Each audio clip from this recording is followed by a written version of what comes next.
Yeah, you're ready. Go. Okay. Hi, everybody. My name is Zotero Citlalcoatl. I'm a farmer.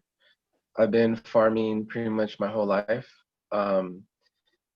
Today, I'm gonna go through a workshop that I do with all kinds of different people, communities, organizations that are interested in growing food or growing medicine, growing native plants. And what we're gonna really focus on today is um, a little bit of theory, but more how to apply it so that we're successful. Like if we're trying to design something for the first time for like a garden, for fruit trees, for shade trees, whatever it is. The whole point is to give you the basic skills and understanding that you need to be successful the first time around. You want to talk or you want me? Okay. Hi everyone, good morning. My name is Jessica Citlalcoatl, and we're really excited to be sharing this information with you. The first time I saw Zotero give this plática, the thing that really sat with me was the idea of planting the water and paying attention to the sun and the wind and all those things that are alive on, that place where you're going to be, co-creating. So we're really excited and welcome. Thank you everybody for coming. Good morning. And what we're going to be doing is I'm going to be taking care of the chat. So if anyone has any questions while Zotero's talking, he won't really be able to be checking out for that. So I'll look out for that. And then so I can ask the question for you. You can also raise your hand in there if you'd like to, ask your question verbally. Just let me know. And please, if you have any questions now, let us know. And I'll pass it back over to Zotero. And there you go.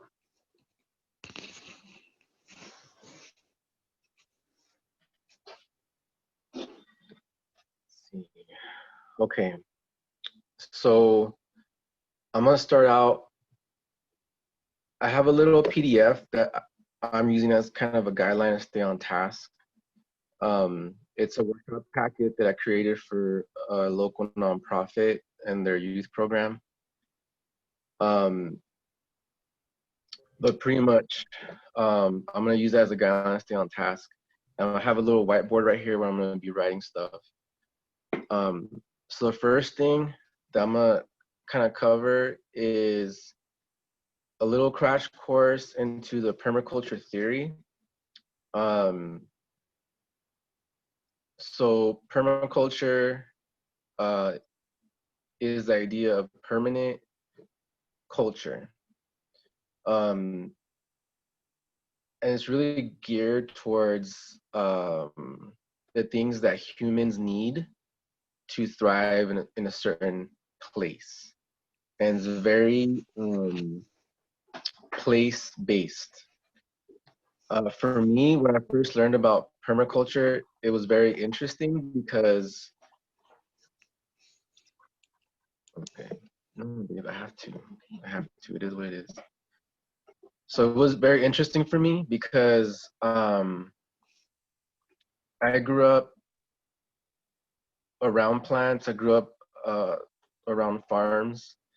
My tata, my dad's side, he is from a little town in Mexico called Tlahuilcalli. It's in Ejido. And he was working 200 acres with his sons and daughters. And I would spend the summers down there. And so I ended up in this permaculture certification course with a bunch of like white people. And it was super interesting because here was like this whole group of like white people really, really trying to get back to nature, and in many ways like living a way more like indigenous lifestyle than indigenous people. Like I met like little viejitas that built an adobe house, you know, herself, and she's composting her shit, you know, in buckets and stuff. And uh, this lady is growing her food on rainwater. Um, her gray water is going to fruit trees, and she's harvesting mesquite, choya buds, all this stuff, right? So it was kind of amazing. It was like, wow, like this is a way that they figured out how to connect with the natural world in a way where it's not destructive, in a way where it's not like colonizing in terms of like, oh, we're gonna go and like set up a sweat or something like that. So I feel like the like there are issues with, you know, permaculture and whatever, but at the same time, I feel like it's the common ground where we can all meet. Um, because at the end of the day, it is about uh, becoming a steward of the local ecology. So just kind of keep that in mind as we're going through everything.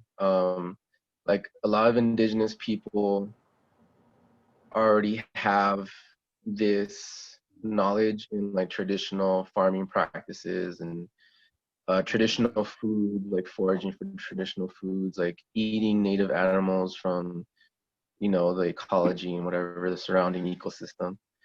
So just kind of keep that in mind as we go through everything. So when I think about permaculture, I think about it as a tree, and we have the roots of the tree, and that would be kind of all the fountains of knowledge that we have as human beings. So like biology, botany, geography, architecture, all these different things. And they kind of go into the trunk of the tree. And the trunk would be like whole systems thinking and ideas. So thinking about things as a whole, right? Not just in the individual parts.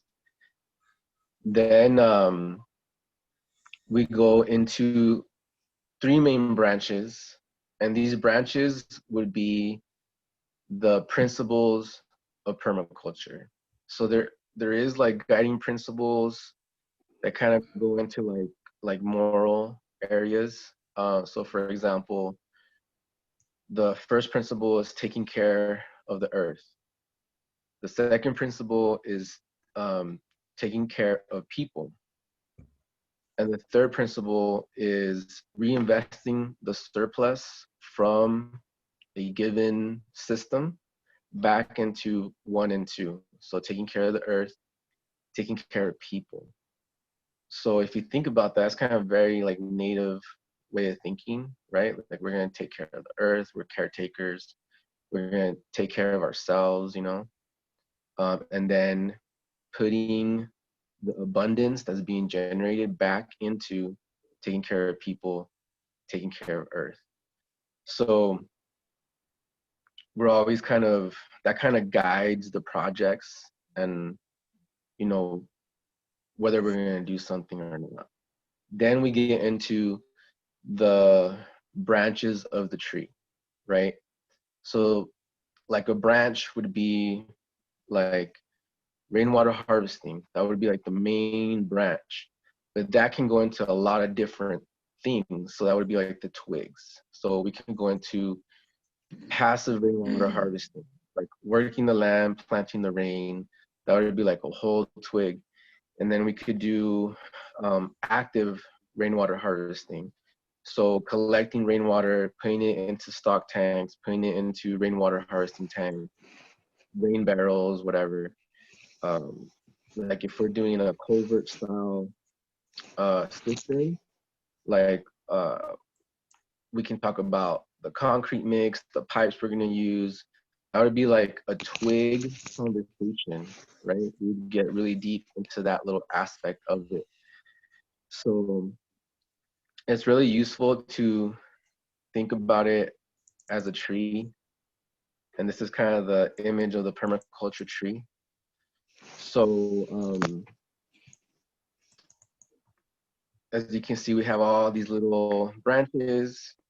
It's all kind of informed by the ethics of taking care of people, taking care of the earth, putting the surplus back into the system. So now I'm gonna talk a little bit about the design principles. So if you want to go into the second slide, babe. So this is kind of like the theory part, and it's kind of important because the way I look at it is this is like a little toolkit that you can use to go into any place and be successful. Because these are kind of like principles that nature kind of functions by. And the whole idea of this is to create less labor on our part, because the whole idea of permaculture is to create a system that doesn't need you to recreate itself. So to create a regenerative system is the main goal.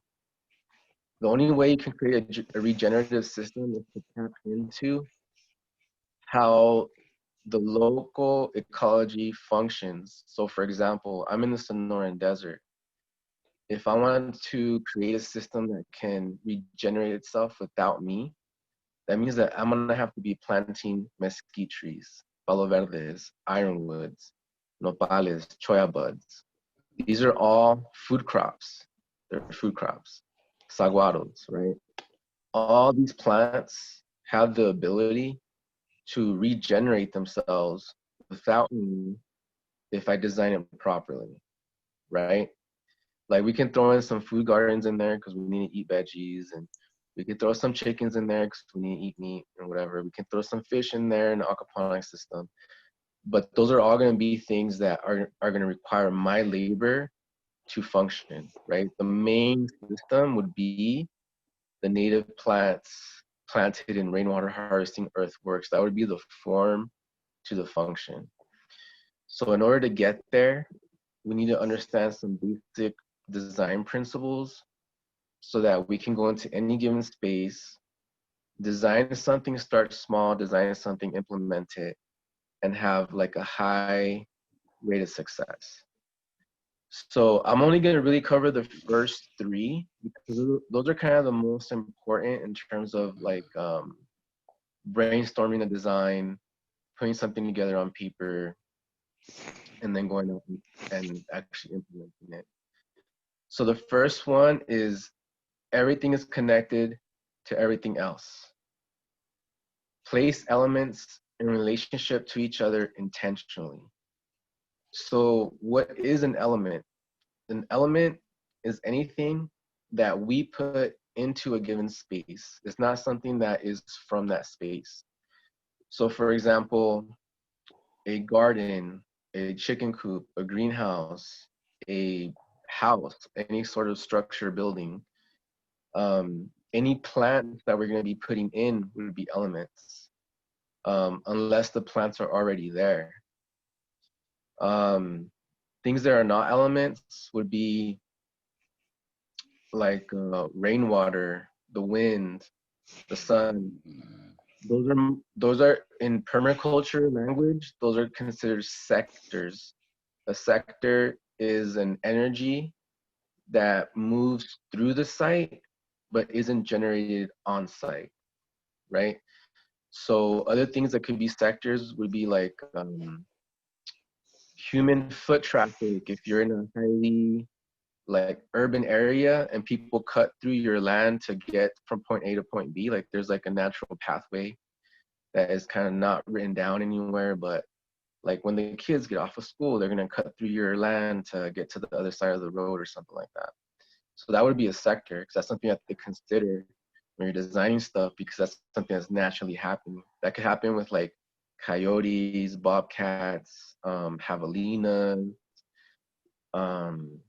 hawks, all these things would be considered sectors because they're energy flows that are affecting our site and that we need to consider, but they're not originating from the site.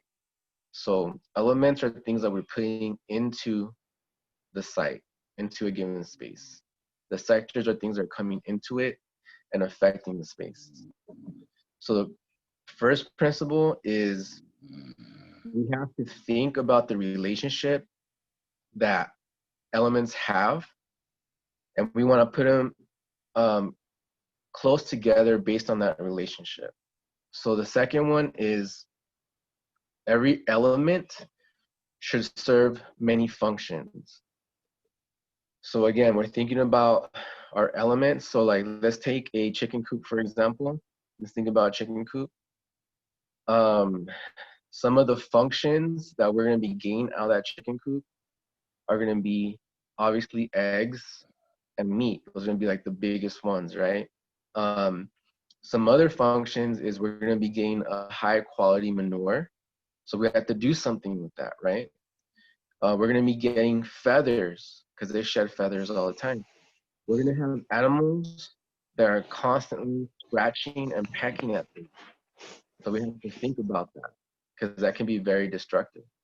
We also have animals that have a very strict and defined social hierarchy.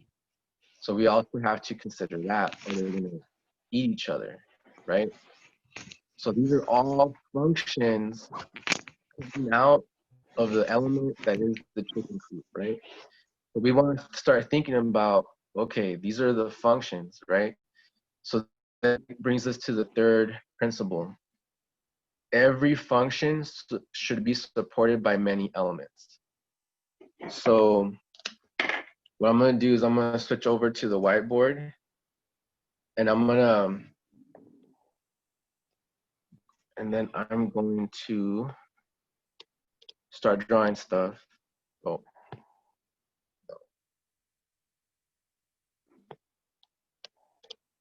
Okay. So we have,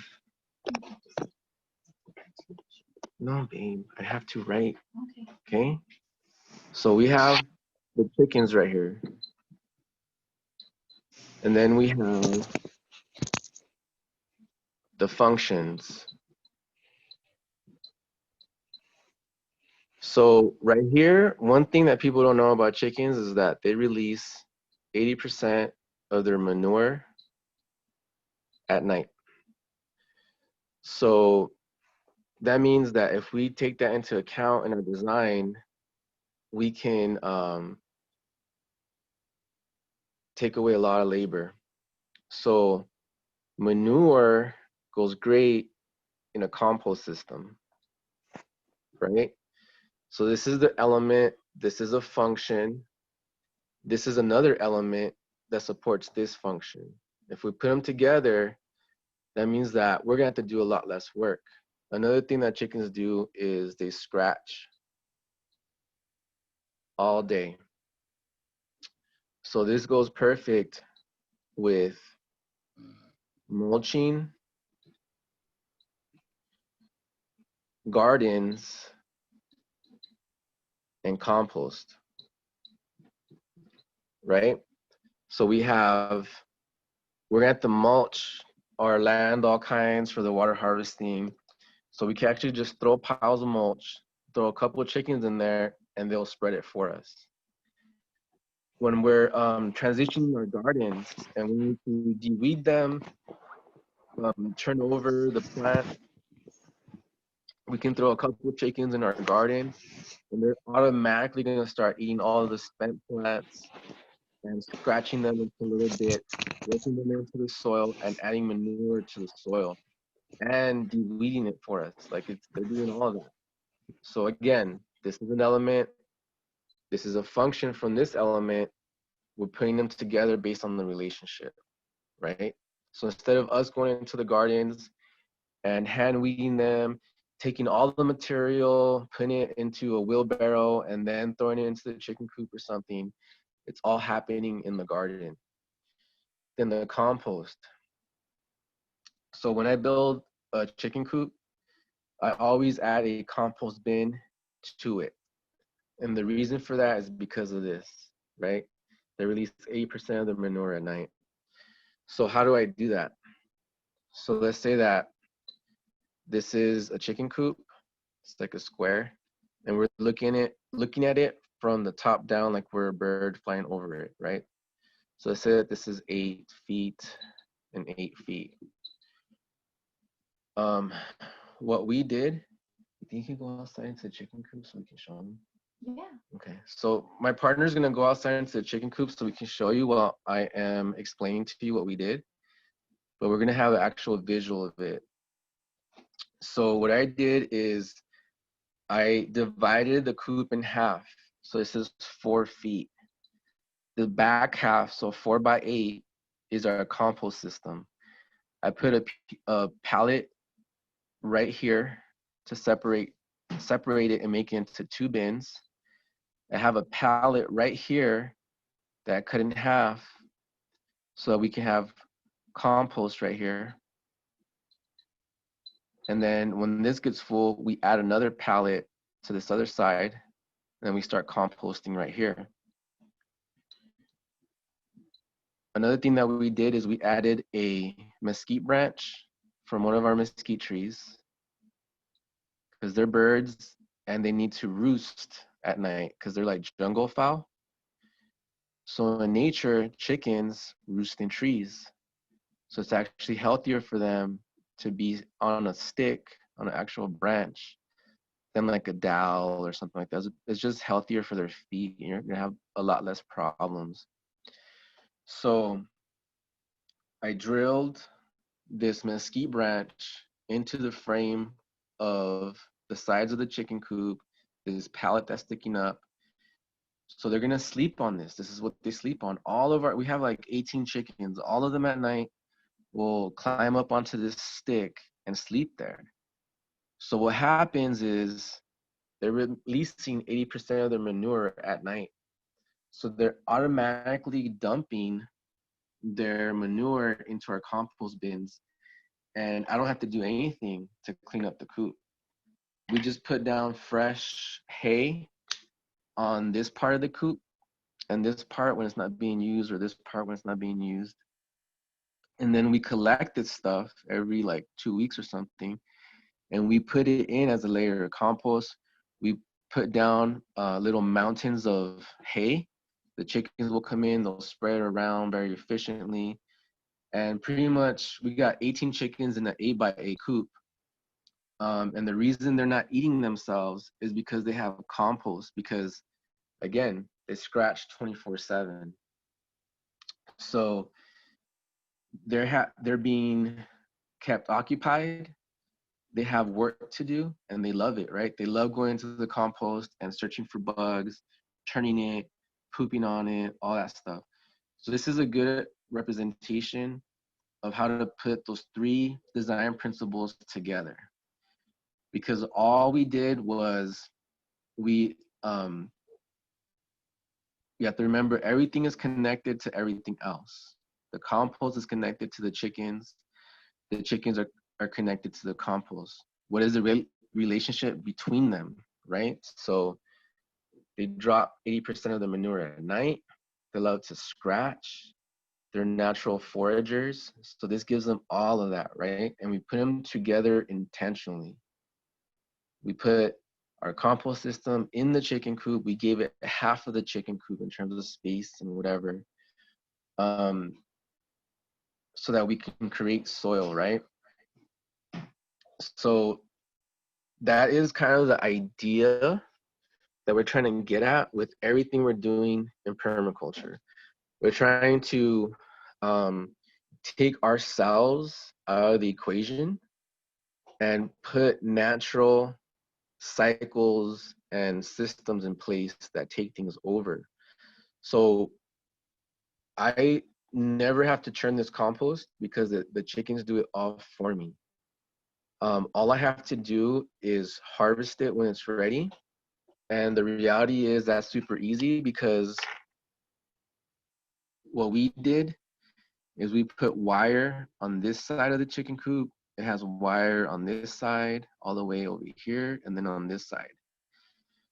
So what happens is, over time, as the chickens are going through this stuff, they're kicking all kinds of material up against the fence. So then you end up with like a mound of finished and sifted compost all around the chicken coop. All I have to do is go in here with the flathead shovel and a 5-gallon bucket and scoop it all up when I need it for my gardens, right? Or when I want to put it in a pile and put it on irrigation so that the biology stays super active. So again, we're thinking about the chickens, which is an element, their functions, right? So they scratch, right? And how can I use this to my benefit in a way where I'm tapping in to natural system, right?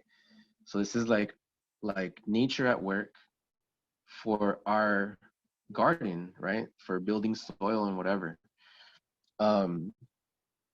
So again, this is a really good example of like how to apply permaculture, how to take it away from like the theory and actually apply it in a given space. So again, the three design principles we focus on for anything, whether it's an empty space, a greenhouse, a chicken coop, an aquaponics system, we want to think about how things are connected, because everything is connected to everything else. So what is the relationship there? So then we think about our elements, the functions that they have, and then we want to support these functions with other elements. And when we do those three things, we get into this kind of reality right here, where we're tapping into a natural cycle, natural system, natural behaviors, and we're creating a system. Because remember, it's about whole system ideas, whole system design, right? So we're not compartmentalizing the compost and the chickens, and I don't have a separate compost bin where it requires me to turn it and water it and take temperatures. I never take temperatures because it stays super hot. These piles are getting fresh raw manure every single day. It's gonna stay really, really hot. So all I have to do is stay on top of adding this piece of wood so that they have a fresh pile to start, and this one starts curing. So remember, you can do this with anything. This is just an example of how we apply these principles. So what we're gonna do now is talk about the sun and how the sun works. The one that has passive solar design. I don't know the pages name. Okay, so what happens when we're designing this way, what I just talked about is called stacking functions. So when we're supporting elements, when we're supporting the functions of an element with another element, you're gonna stack functions. And we'll talk, that's gonna be a kind of a big concept, but we'll talk about it right now with the actual example.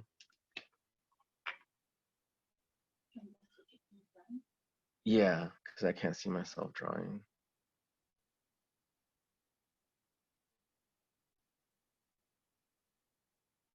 Okay, so I'm gonna use a house as an example. So this is a house. This is the south. This is the east. This is the west. And then we have the north. We're going to talk about how the sun moves throughout a given space and how we can work with the sun in order to create a thriving ecosystem. So the most important date is the winter solstice. The reason for that is because, so in December,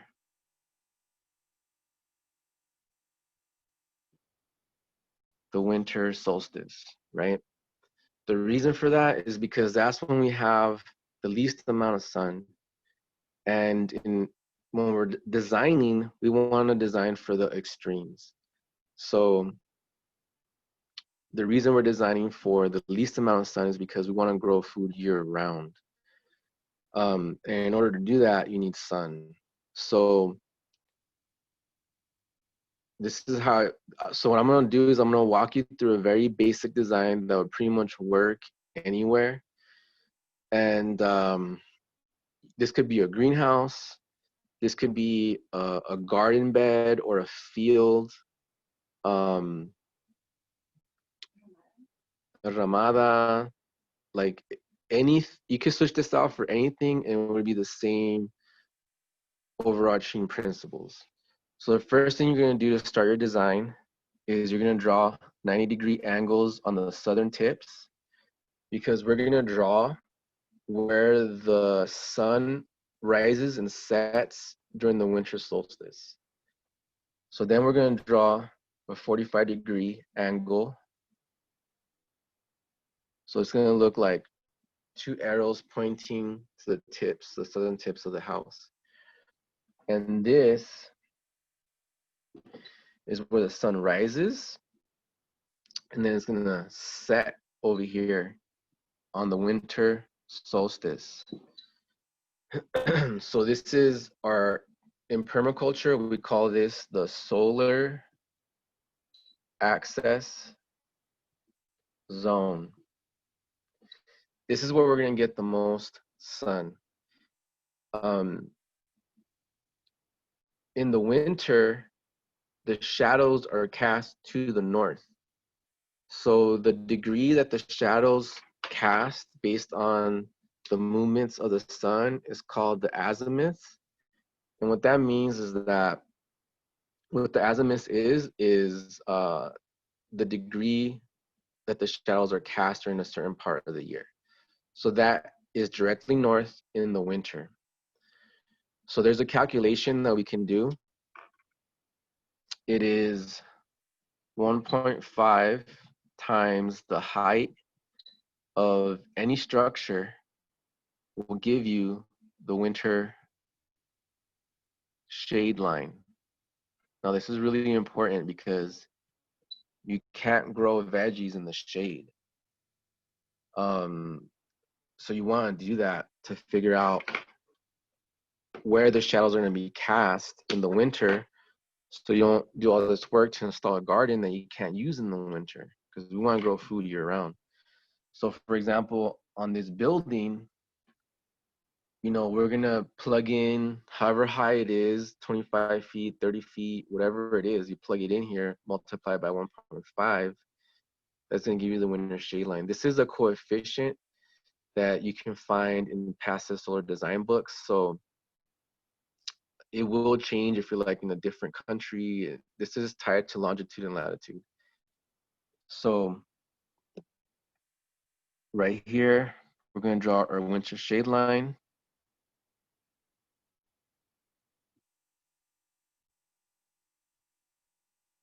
So we can't put any veggie gardens right here because they're not going to grow any food. And it's going to be super cold right there.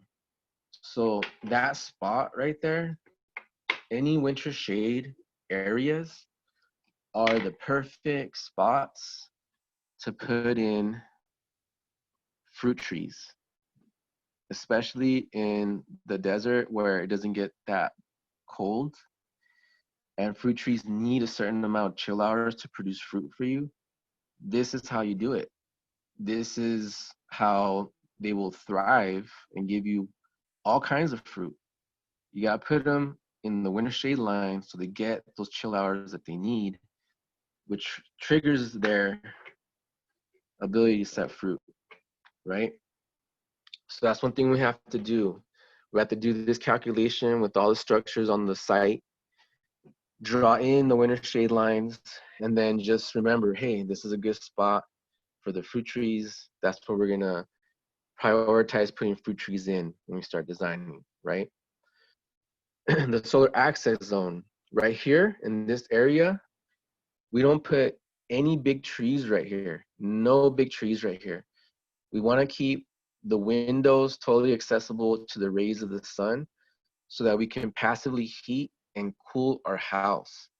The best orientation for a house, a greenhouse, a chicken coop, anything like that is from east to west, because you will be able to passively heat and cool this house, greenhouse, chicken coop a lot more efficiently.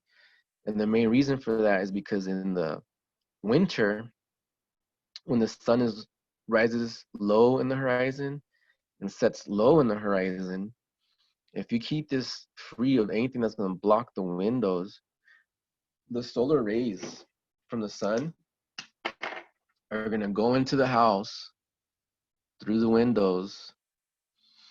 And then if you have a floor that has a lot of mass, like a dirt floor, a tile floor, a cement floor, anything like that, anything that has the ability to heat up during the day and release it at night, you're going to be able to passively heat up this house just through the sunlight that is hitting your floor during the winter.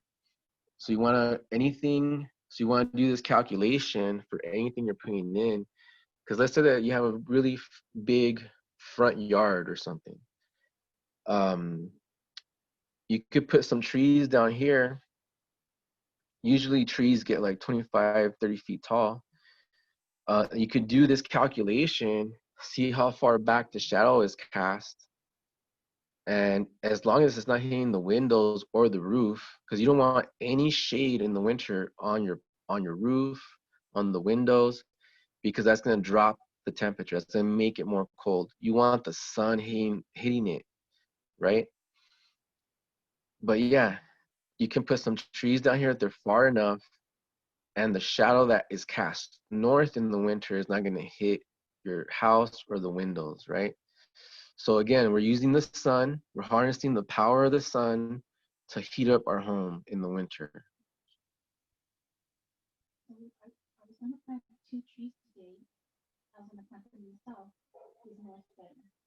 Okay, so we're going to cover where to put the trees in a little bit. Actually, we'll get into it, a little bit of that right now. The best place to put trees would be the west side. And this would be a good place to put evergreen trees.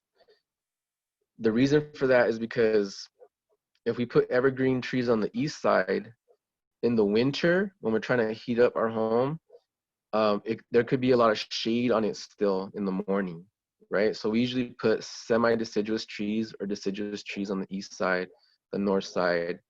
But right here on the west side, that's the perfect spot for the evergreens, because in the summer, we definitely want to shade the house from the east and the west. Deciduous means that the plants lose their leaves. Evergreen plants never lose their leaves. So like a citrus tree is an evergreen. It's always going to have leaves on it. A mesquite tree is semi-deciduous. If it gets cold enough, it'll drop its leaves, but if it doesn't, it'll keep them on. So that's kind of the difference. So what we're going to do right now is we're going to draw what's called a master solar arc. So that's pretty much a line. It's like a half moon that hugs our property line, right? So let's say that our property line is like this. It's not going to be right on it, but it's going to kind of hug it. And then, so this line right here is called the master solar arc. That's what they call it in permaculture. The reason they call it that is because that's going to dictate where all our trees go. So all of our huge trees are going to be planted on this line. And what you want to do is you want to figure out what the mature size of that tree is, and you want to draw it in at mature size. So right now, this is not to scale. You're probably going to have a lot less trees than this, but just for an example, all of our major trees, and these are shade trees. Usually fruit trees are not shade trees. They take a really long time to mature to 25, 30 feet. So these are mostly going to be like native trees that are edible, pollinator. They're serving some kind of function. So we're talking trees that are at least 25 or 30 feet tall. And that means they're probably going to be 20 to 30 feet wide as well. So we put all of our trees on this line, and then on the east side and the west side, we want to put in enough trees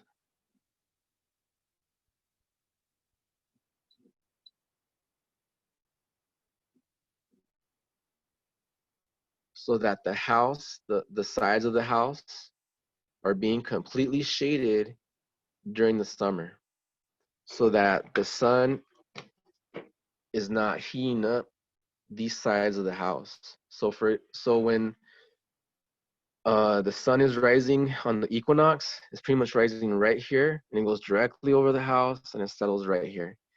In the summer solstice, it's rising way over here. It has a higher trajectory, and then it sets right here. So by doing this, what we're doing is we're shading the house during the hottest part of the year, and then we're heating up the house during the coldest part of the year. And that's why a orientation that's east-west is best for passive solar heating and cooling, because when it's long ways, you have the long side being heated up in the summer, and then you can only really passively heat up the first half of the structure during the winter, because it's long ways, right? When it's a north-south orientation, it's just super inefficient. So if we have the ability to, like, if this is a blank slate and we're gonna go in there and build a house, build some greenhouses, build like like a classroom or ramada, whatever, we always want to replicate this to scale. So let's say that this is a ramada, right? And we're gonna have like celebrations here, we're gonna have like events here. This is how we're gonna design it. We're gonna put some trees around it at scale. Maybe there'll only be like 4 trees or 3 or whatever. And that way we can replicate this little ecosystem in different spots on the property. Because what this does is it creates a 20-degree difference without AC, without anything, just by using the sun, the wind, because obviously in the summer you're gonna have windows open, you're gonna have fans going to get the air circulation in there. But pretty much the wind is gonna go into the house and cool it down. The trees, the shade of the trees are gonna be helping a lot in the summer, because the rays are not gonna be hitting the structure, heating up the walls, heating up the floor, all that stuff, right? So you never want to put any windows on the east or the west, because it just heats up your house. You want to have all kinds of trees there that are blocking the house and shading the roof. And in the winter, you want to have it like this. And this is also good for solar panels, because you're not going to have any branch shade in the winter. Like, let's say you have a tree that loses its leaves planted right here. The branches are gonna put out like 50% shade on your solar panels. So you're gonna be super inefficient in the winter if you're doing the whole solar panel thing. So it's just things to keep in mind when you're designing. And this is how you can go into any area and kind of design it and pretty much be like successful with it, because this is kind of taking all the experience that we've learned and, you know, through permaculture and whatever, and making it very accessible in like how to practice it, right? So the most important part is to think about how the sun works, right? Because the plants need sun to thrive. So if we have veggie gardens, we're gonna put veggie gardens right here in the solar access zone. We're gonna put veggie gardens right here, past the winter shade line. Remember, these trees, if they're evergreen, they're gonna cast shade, right? So this might be more extended. If these lose leaves, we're gonna have a spot where it's like 50% shade, right? So we could probably still get some veggies over here. But right here is gonna be where you're gonna plant like your cauliflower, cabbage, things that need full sun, right? And over here too. Do people have questions on this part before we move on? You can ask them in the chat and we'll, or even if you want to comment, just unmute yourself.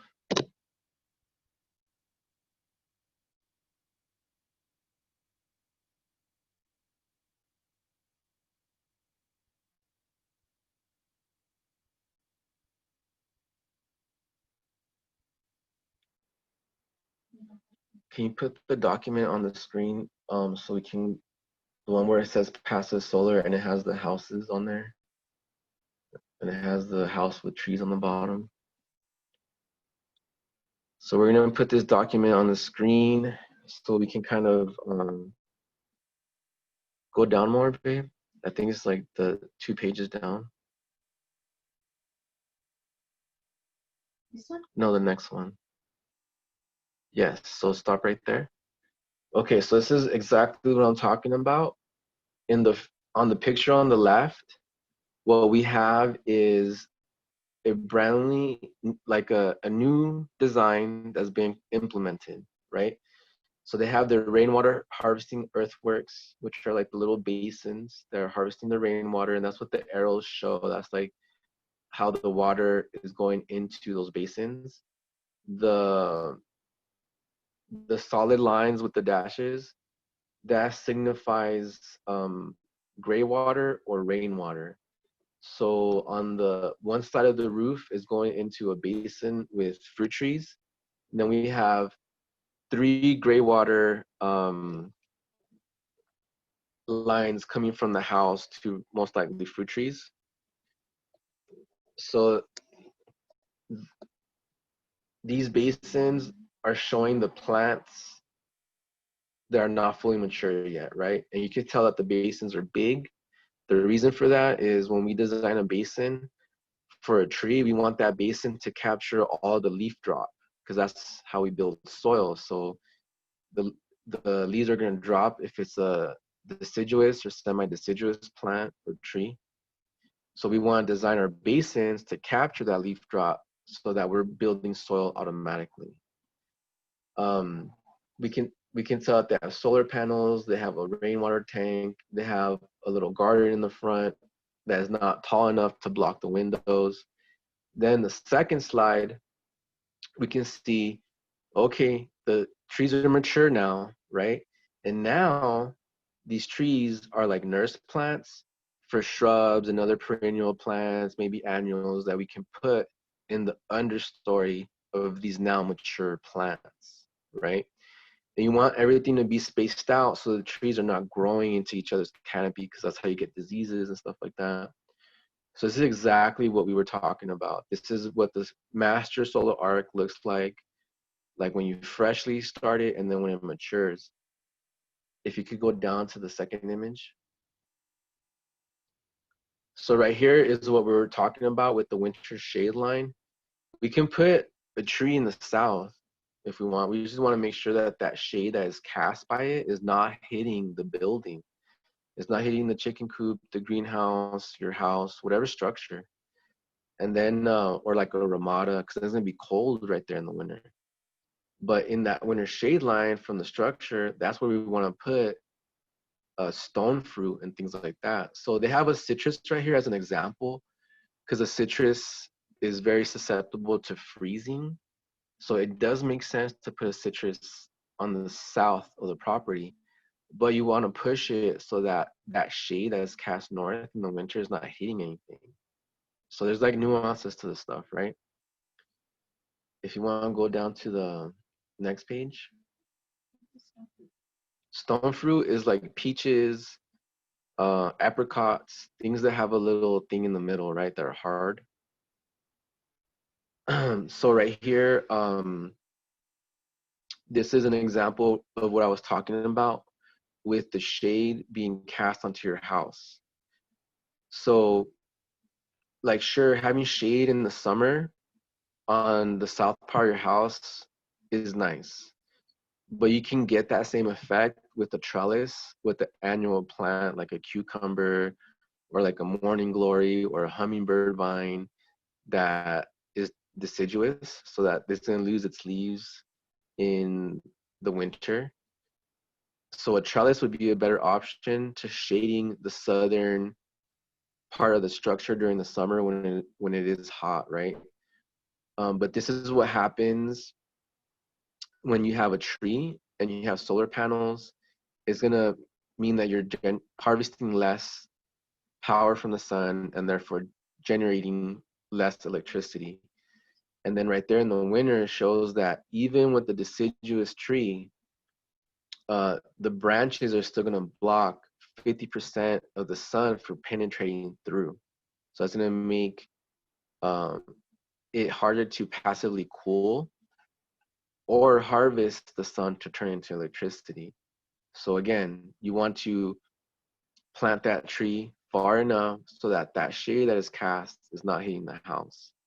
And again, this other image on the right-hand side is a basic design that we do in permaculture. It's just what I went through, the 45-degree angle, putting the trees on the master solar arc, and this is like gonna be successful. It's gonna be a good design. So do we have any questions on this before we move on to the water harvesting part? Okay, let's go through the questions. Oh, the HT in the question.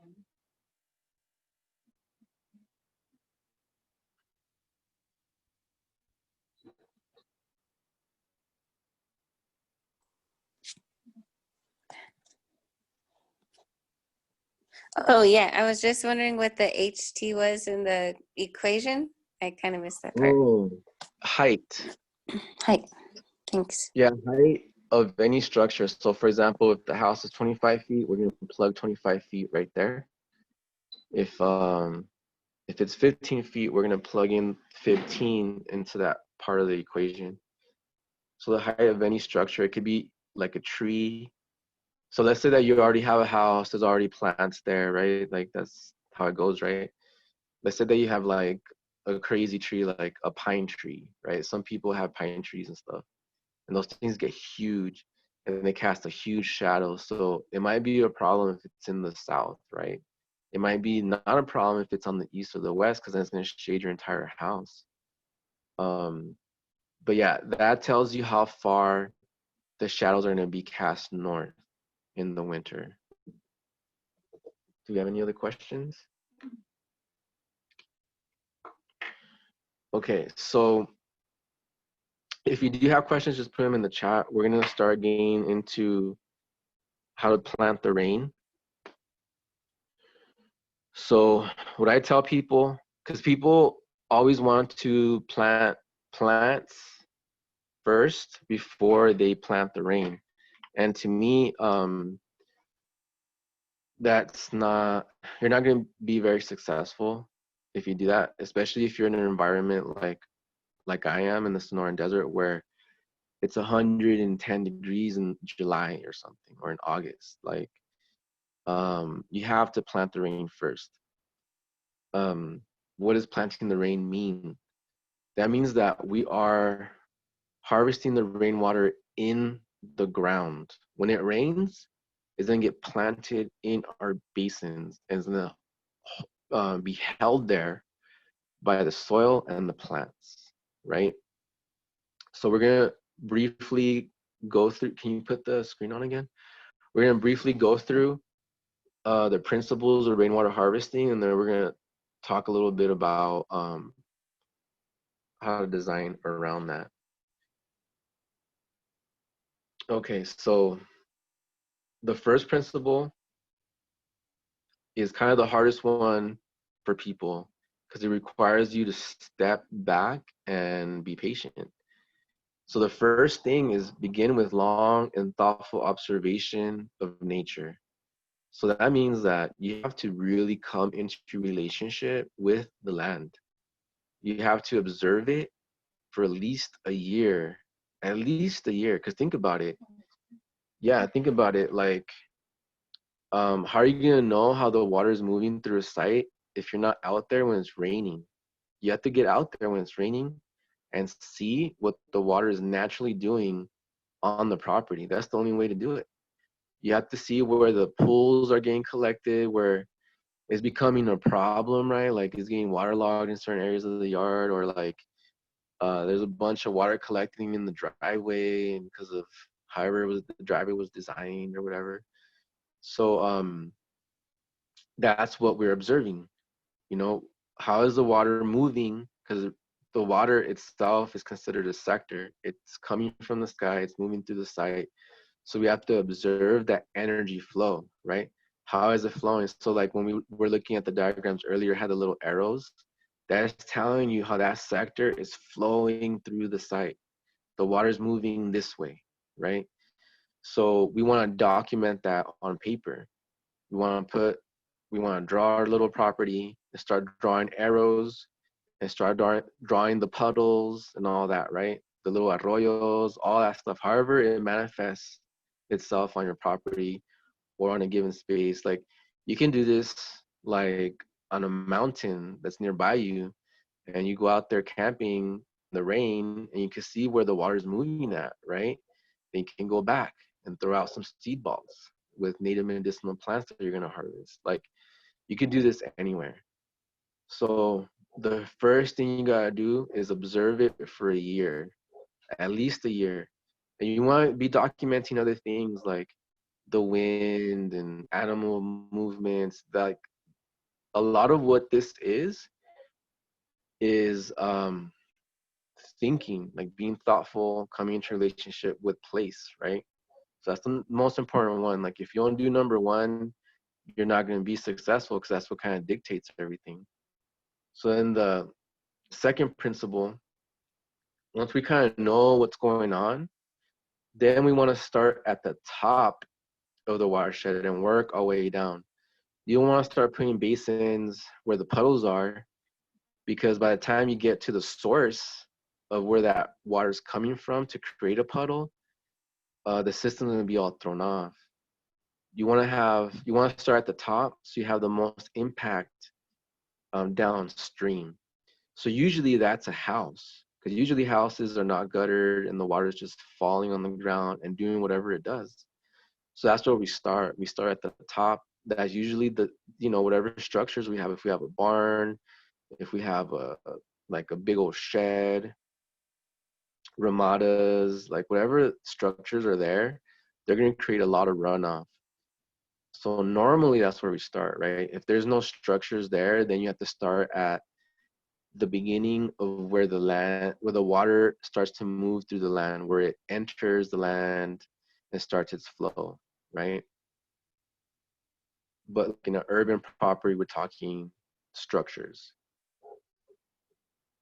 Go to the next page. Okay, principle number 3, start small and simple. You don't want to have a bunch of holes in your yard that are never going to get done, right? So you want to start with one basin, one plant, get that done, move on to the next basin, right? Little bits at a time. Number 4, we want to spread. So we want to slow down the water, because when the water gets speed, it's destructive. It erodes things, right? So we want to slow it down. We want to spread it throughout our site. And we want to let it infiltrate into the soil. So this is a very important one. So when we're rainwater harvesting, when we're planting rain, the whole idea is to slow it down, spread it out so it doesn't create any erosion and it's not flushing our soil, our topsoil away. And then we want it to like infiltrate the soil so that we have all this microbiology from the rain being planted into our topsoil. So this is a very good example. These little circles that are zigzagging, those would be basins. So the basins overflow into each other, right? Until it hits the last basin on your property and then it goes off. So number 5, you always want to have an overflow route and manage it as a resource versus just letting it do whatever. So this is a really good example. We're slowing the water down by putting it into a tank first. Then when that tank is full, it's going to overflow into a basin. That's going to overflow into another basin. It's going to overflow into another basin. And then it's finally going to overflow into the last basin on the property, right? It's kind of meandering. It's being slowed down. It's getting spread out and being allowed to infiltrate into the topsoil so that these plants can be living in a microbial-rich soil because the rainwater is full of life. So then this is the other, how we get it to stick around. We create a sponge. So the way we do that is through mulch. And for basins like this, the best kind of mulch is wood chips because it does a great job of building the soil profile that perennial plants like. So perennial plants need a fungal dominant soil. The easiest way to create a fungal dominant soil is to use wood chips because the only thing that can break down the lignin in the wood chip is fungus, right?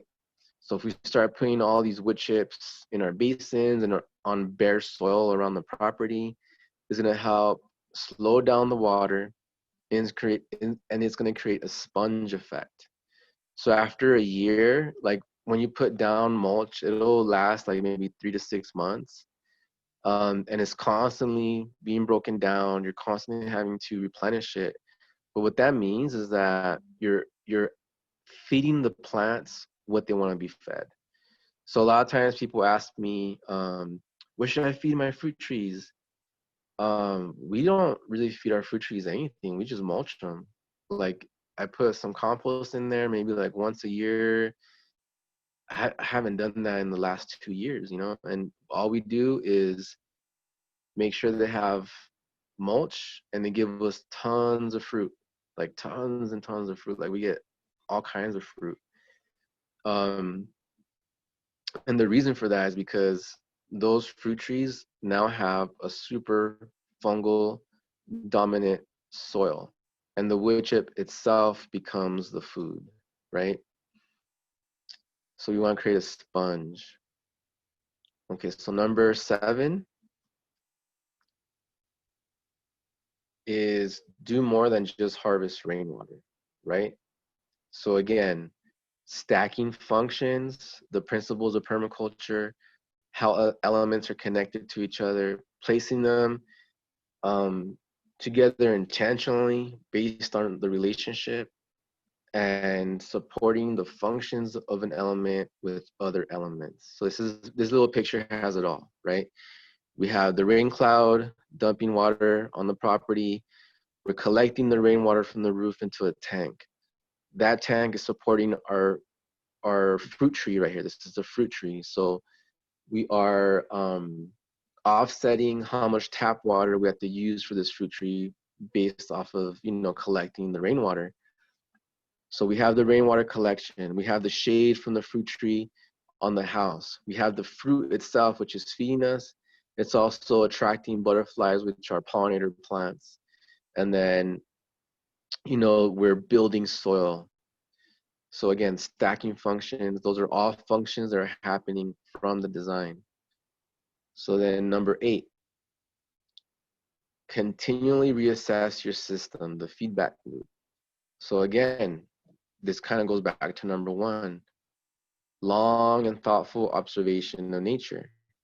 We're never going to stop observing what's happening, and we can always tweak our design to make it more efficient and to make it truly regenerative, where like you should see volunteer mesquites and palo verdes and volunteer plants establishing themselves in your basins. Like, yeah, you're gonna have to dig out the mesquites and whatever, but that means that it's working, right? That means the design is working. We should see birds coming in and planting stuff for us in our basins because they're full of mulch. So we should start seeing like native medicinal plants, native pollinator plants popping up, right? Those are signs that the system is working and is starting to become a regenerative system. But, you know, we always want to make sure that anything that is not working, we can, you know, recognize it's not working and start adjusting the design. So for example, if we install some basins and, you know, maybe we install the basin and it's getting too much water and the plants are not doing well in there. Like they're getting waterlogged, it's not draining right. So that just lets you know that you have to dig deeper. You have to have that basin overflow before the water gets into it. So you have to maybe install more basins in front of it. Whatever the problem is, you can go back and redesign. Can you go to the next page? You will have to go back and redesign. Okay. So the next page, this right here is like for you guys to mess around with on your properties. So these are all the calculations I use when I design stuff for people. This is very basic math. So the first thing you want to do is the surface areas, right? So you put in your, you know, how long it is, how wide it is. That gives you the surface area. You plug that into the second calculation, and it has coefficients for the type of runoff we're talking about. So if it's a roof, you know, we're gonna lose like 0.1% of the water just to the roof. If it's the landscape, we're gonna lose a good amount of the water to the landscape because obviously it's soaking it up, right? So this kind of helps you get into ballpark numbers of what your water budget is. So this is gonna help you establish your water budget. So just like with anything, like, for example, when we were doing the design with the Master Solar Arc, we were putting all our trees in there. Your land can only sustain so many plants with the rainwater it gets. That's like just the reality of it, even if they're native plants. So this is gonna help you figure out how much water you're working with in different parts of your land, right? So then you can start designing and putting in trees, you know, within your water budget.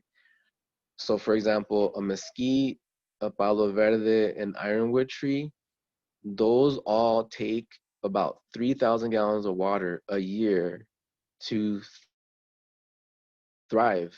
But if we're trying to like harvest from them and eat from them, we want to, so we're gonna give them a little bit more water. So 3,000. And yeah, you can plug it in, like your calculations, figure out how much water you're working with and go from there. Oh, I can sustain like 10 of these trees a year just off of rainwater alone. And this is like real. Like if you primarily go with native plants, after 2 years of planting them, they will get established. So what that means is that you are gonna have to water them the first 2 years when they're young so they don't die on you, like mainly during the summer when it's super hot, when it's triple digit heat, right? You're gonna have to water them. But after those first 2 years of kind of like babying them, they should be able to sustain themselves based off of the rainwater that's there. One key to that is to start out with small plants. So let's say that we did a design, we're planting it. We want to use like 1 gallon mesquite trees if we can get them. The smaller the plant, the better it's going to acclimate itself to that given space and the rainwater that's in that given space. You don't want to buy like a huge tree that's been grown in a nursery and is used to getting water every day through a drip system, because that's going to not thrive in a rainwater system. Well, let me see what's next. Let's go to the next slide. Okay. So this is talking about, this is like a visual representation of how working with the water budget looks like. We have the more water needy plants in the basin. We have the fruit tree, and then once that's established, we can put in understory plants that need that shade, like hummingbird plants, butterfly plants, medicinal plants. These would all be native plants. And then we have the more drought tolerant plants on the berm. So like on the taller side of the basin, the nopales, the barrel cactus, the saguaro, right? So this is what we're talking about with the water budget. A lot of times people conceptualize the water budget as like, oh, we're broke.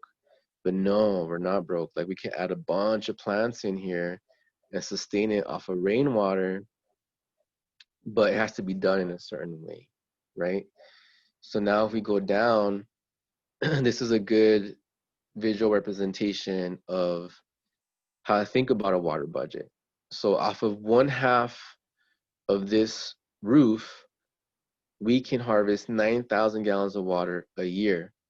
What can we do with 9,000 gallons of water a year? It depends on what you want to do with it. You could have 3 native trees in your passive solar design system on the Master Solar Arc, and that can be totally sustained through Earthworks and passive rainwater harvesting, no tank required, right? They just go straight into the soil. Then it feeds these 3 native plants that feed you.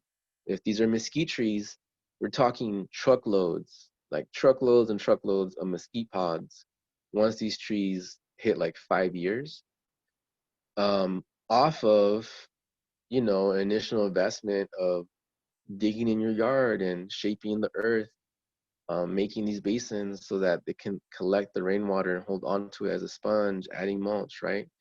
So we're pretty much talking, we're pruning in the winter. We're not throwing those prunings away. We're clipping them back into the soil. Whatever is too big to go into the soil becomes firewood. So these are resources, right? Then we get into the bottom picture where it says 8,000 gallons. So that would be like a citrus. Let's say we plant like a orange tree or something. That means that we can grow 1 tree with the roof water, rainwater. Then we go into the little patch of grass. So we can grow like a 10 by 10 patch of grass with that same amount of rainwater in a tank. And this would be, this could also be a veggie garden. So let's say you want to grow a veggie garden just on rainwater. For a 10 by 10 sized vegetable garden, you're gonna need 9,000 gallons of rainwater. And that's a real number. So like, just keep that in mind. Like if you're growing veggies, there's no really way to do it without having the water. So drip irrigation, you're gonna use 9,000 gallons. The same thing, like if you're growing a fruit tree and you're watering it with tap water, you're putting down 8,000 gallons of water every year for that citrus tree. So this is a really good visual on the concept of a water budget, how it works, how to design. So let's go to the next slide. So this is another visual of why rainwater is better than tap water, and like conventional landscaping and permaculture landscaping. So the first little tree, you'll see this a lot in the desert. Like landscape architects will put trees on mounds because they're coming from areas where they get like 30 inches of rain, and you need to do that or the plants are going to die. But out here, the plants don't do that well when you plant them on a hill, right? It's just shedding all the water off. Then if you put like that watering ring around your tree, all you're doing is when it rains, it's just going to ensure that no rainwater gets into it. It's going to go around it and out. So it's not the best, right? The best is a deep and wide basin that is like a imprint on the land that allows the water to come into it and creates that sponge effect. And that's how we get very healthy trees on rainwater. So then we go down here to the other picture right here. This is showing how roots grow under a drip system versus how roots grow under a rainwater harvesting system. So yeah, under a rainwater harvesting system, you have to hand water. But the reason we're hand watering is because we can spread that water out throughout the basin, which is going to make the plant shoot out roots throughout the basin, which means we have a stronger tree. The tree on the right is less susceptible to the branches snapping on it because it has a healthy rhizome. The tree on the left is going to be snappy.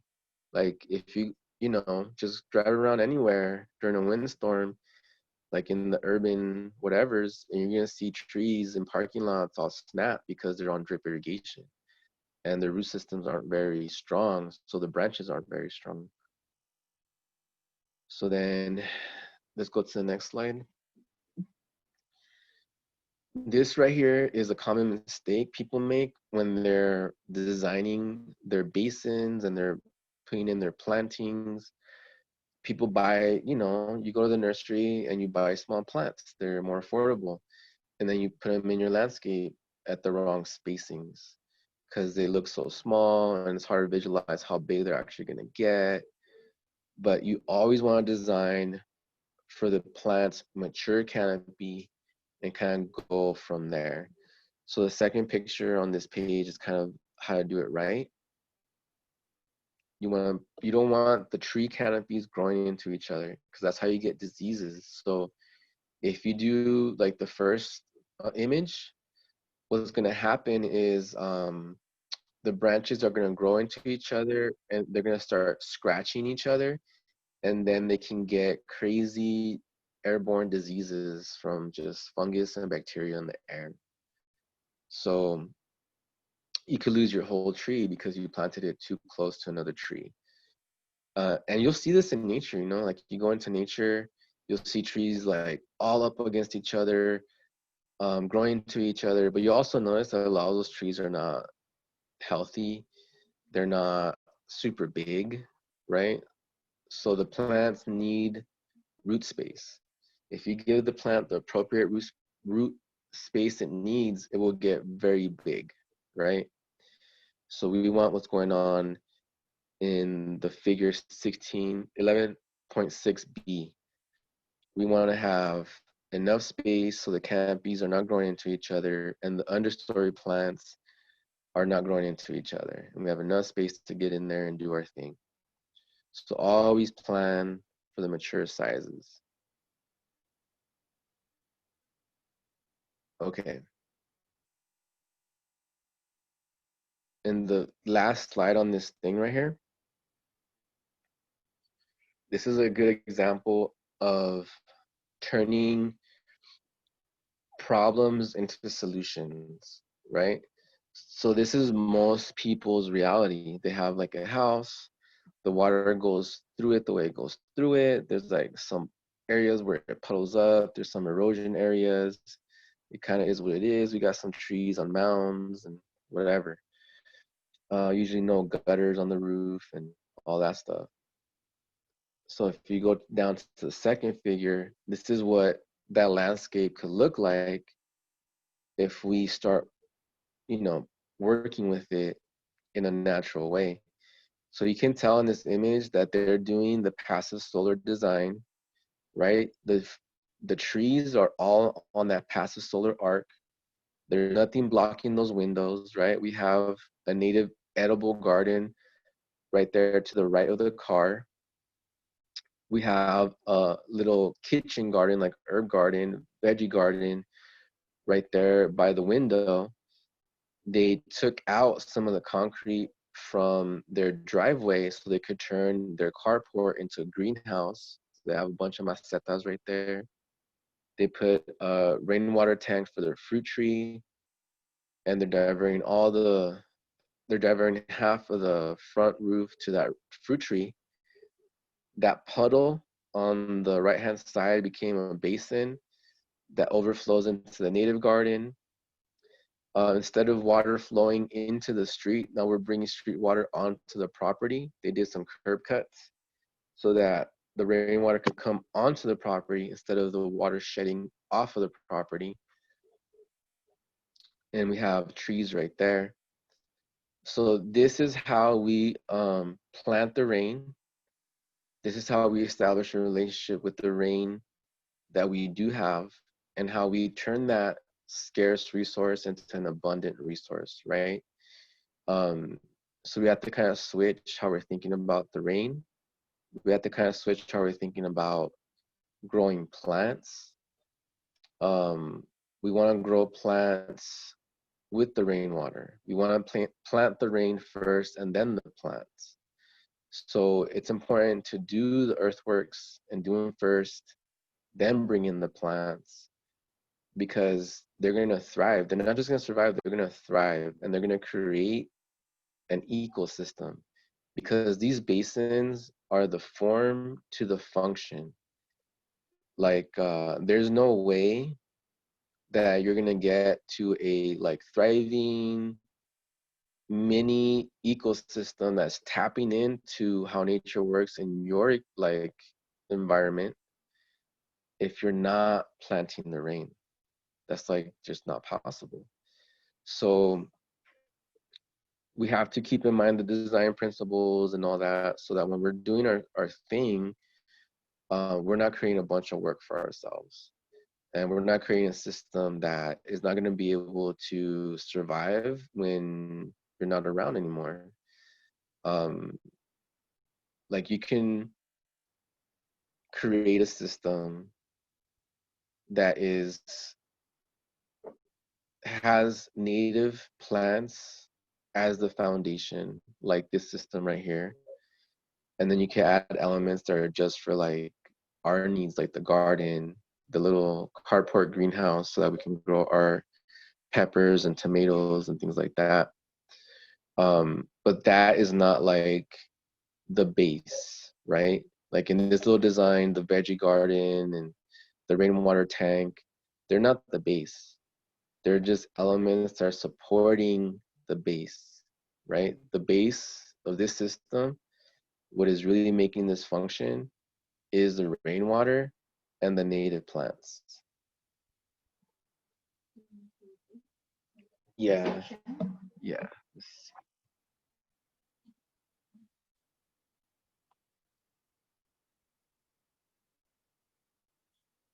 Okay, so I have a question. yeah. How good is the street water for the trees, runoff, and have emissions from the cars? Yeah, so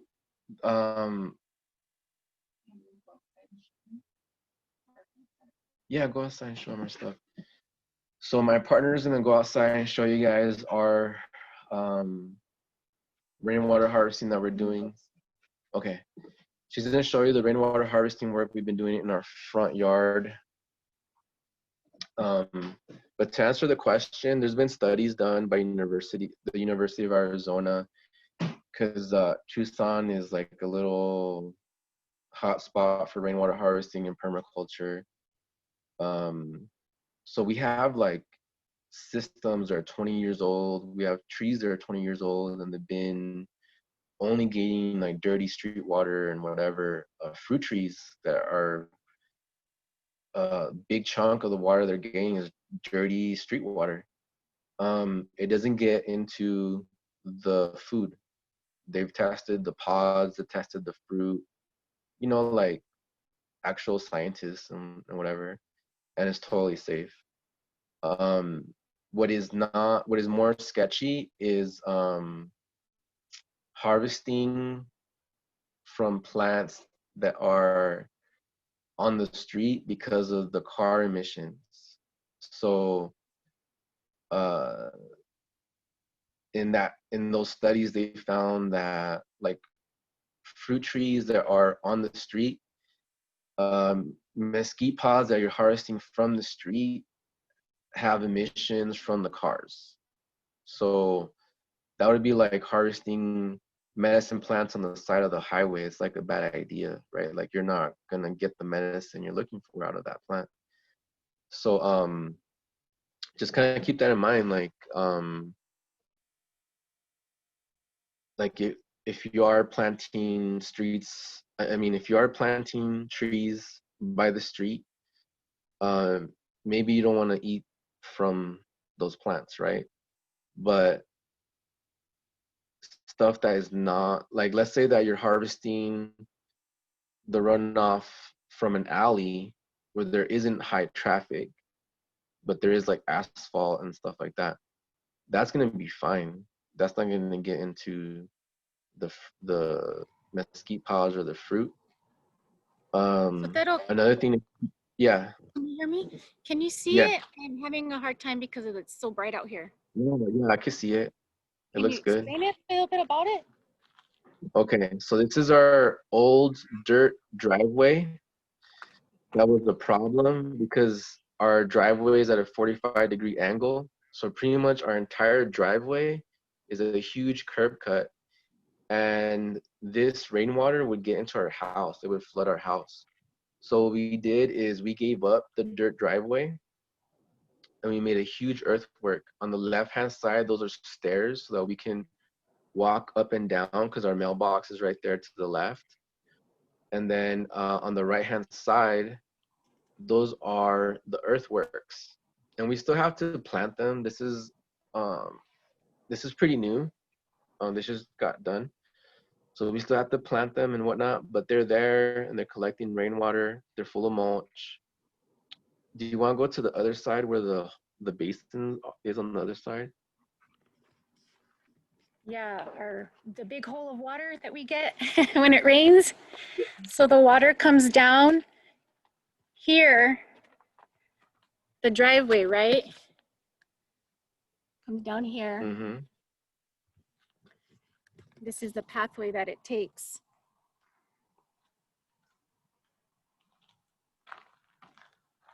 And it goes into this basin, and it might not look like much, but we dug that down like 2 feet and filled it with mulch. So now it looks like it's just soil and it's natural, but that's a huge sponge that we created because the water was getting stagnant right there. When it would rain hard, we'd have a pool of water there for a couple days. So I dug out all these rocks that were not letting the water infiltrate and filled it up with mulch so that it goes away in a day. That way we don't have mosquitoes and things like that. But all those, go show the saguaros and the trees right there by the car. And Oh, your by the car? water catcher as well? Yeah, we have a tank in the front of the house so that rainwater is not falling on the ground and creating more of a flooding problem because that driveway is at a 45-degree angle and it's all concrete. So it's very hard to slow the water down, and it comes down really fast in high volume. So it would get into our house, into the front of the house. So we had to put a little 250-gallon tank so that we could get that portion of water off the ground. And then we had to dig a 2-foot basin to fix the drainage problem on that side. And then we had to install a huge earthwork in the dirt driveway so that it wouldn't get into the house. And it hasn't gone into the house since we've done this stuff. So that was like a problem that we had with the rain, and we turned it into a solution.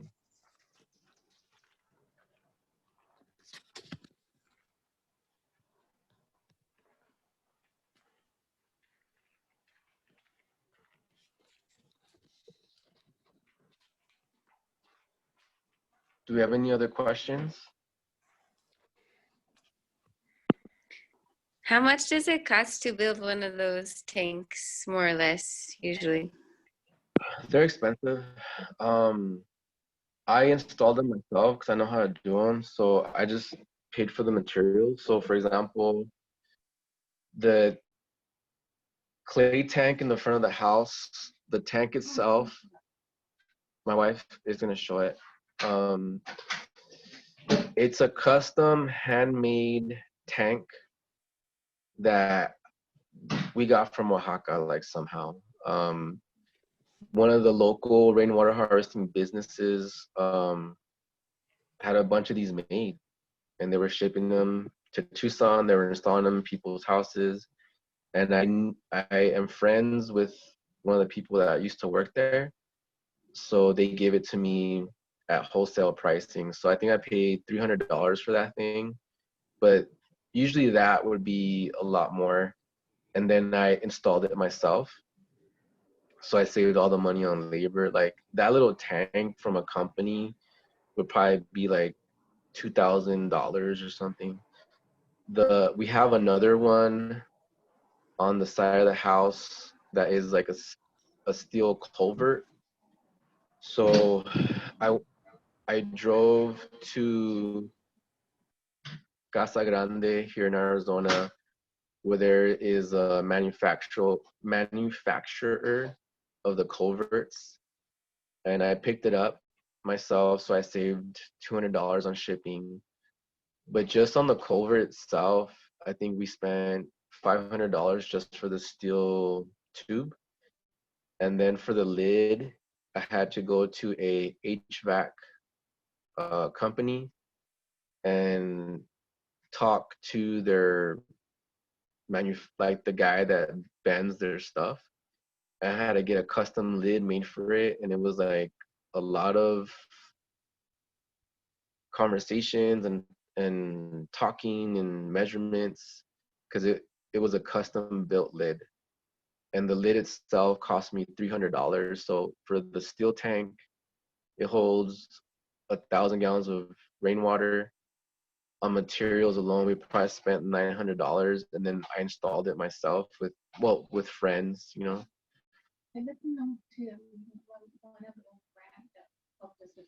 Yeah, so we did get a grant for the gutters. The gutters for the side of the house was $600 because we used install a seamless gutter, so there's no inefficiencies, there's no drips along the way, and it's a 6-inch wide gutter. So in a large rain event, the water is not going to overflow off of the gutter. It's all going to go into the tank.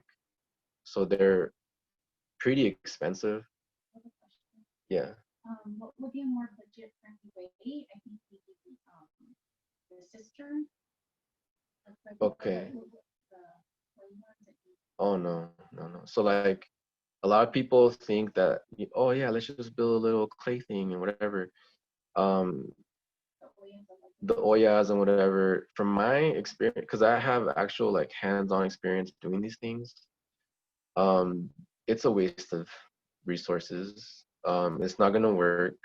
It'll work for like the first year, but then you're gonna have to constantly be repairing leaks, and you can only make them so big. I've installed like huge ferrule cement cisterns that do work, but it is so much labor, and you have to know exactly what you're doing, because if you don't, when you're putting on the concrete onto the mesh frame that you made, if you don't do that part right, you're gonna have a bunch of cracks, and they're gonna have to go back and keep resealing it. And that sealer the non-toxic sealant that you use for that is super expensive. So all of the like the DIY cistern stuff, like from the outside looking in, looks like the cheaper option, but it's really not. Like you have to, unless you have the skills or you know someone that knows how to do these things properly, it is not really the way to go. Yeah, like yeah, like the way that we did it to save money is we did it ourselves, and I organized a free workshop where people could come and learn how to install a system for free, and it was hands-on. So we got the people that we needed to mix, because we mixed the concrete by hand for the base of the metal tank, and then you have to like lift that fucking thing, the metal tank, which is super heavy, onto the concrete pad with the pipes installed and everything. So like it, you know, we're talking like a 15-minute window where you have to get it done, you know? So you need the right amount of people. That's how we did it. Like we just bought all the materials. I already knew how to install them. So I just did a free workshop. We had like 10 or 15 people show up. It went really smooth, you know? So that's one way to do it. The plastic tanks, in my opinion, are the way to go because they're pretty affordable. I mean, they're still expensive, but as far as tanks go, they're the most affordable option, and they require the least amount of technical know-how to install it properly.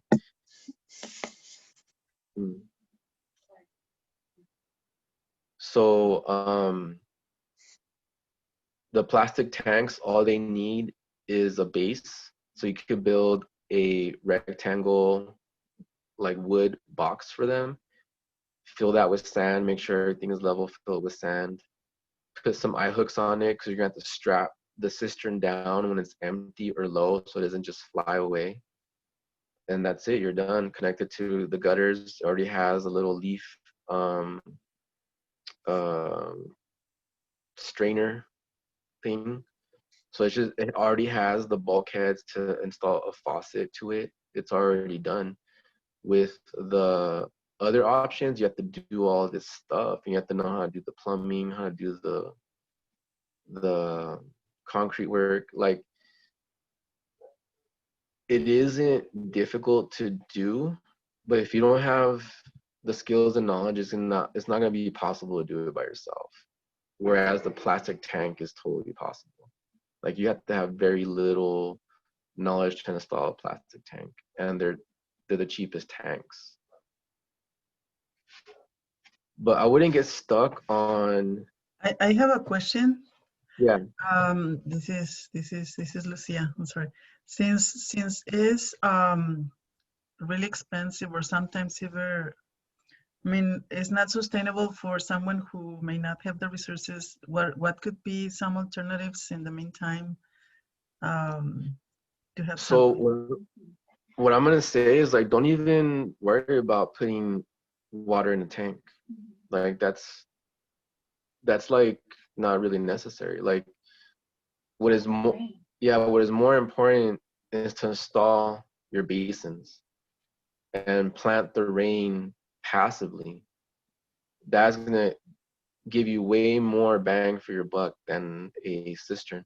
A cistern is nice if you have a large amount of water that is becoming a problem, which was happening to us. We had way too much water in the front yard, so we had to install a cistern there so that the water wouldn't get into the house. And then same thing with the east side of the house where we have the steel tank. We're getting so much water from the driveway that the water from the roof was creating major erosion problems. And we had a hill right there, so it was like eating the hill. So by putting the tank there, we are keeping 1,000 gallons from going through the hill and messing it up. So that's kind of how I look at the tanks, is they do become necessary at certain points, like with kind of like the conditions that we have. But if we didn't have those problems, we probably wouldn't have the tanks. On the west side of our house, our entire roof water goes into our in-ground garden, which is a rainwater harvesting earthwork, and that's where the water goes into the garden, and it does great. So I would focus more on installing the earthworks, and the tanks can come in last, right? Because if you have your house guttered, like for example, on the west side of our house where the rainwater goes into the garden, we have a 6-inch gutter on there. We put the expensive gutter on there. We can redo the plumbing and put in a tank there anytime and start using the rainwater for whatever we need, right? But it's not necessary. It's not something that like we have to do to like be harvesting water.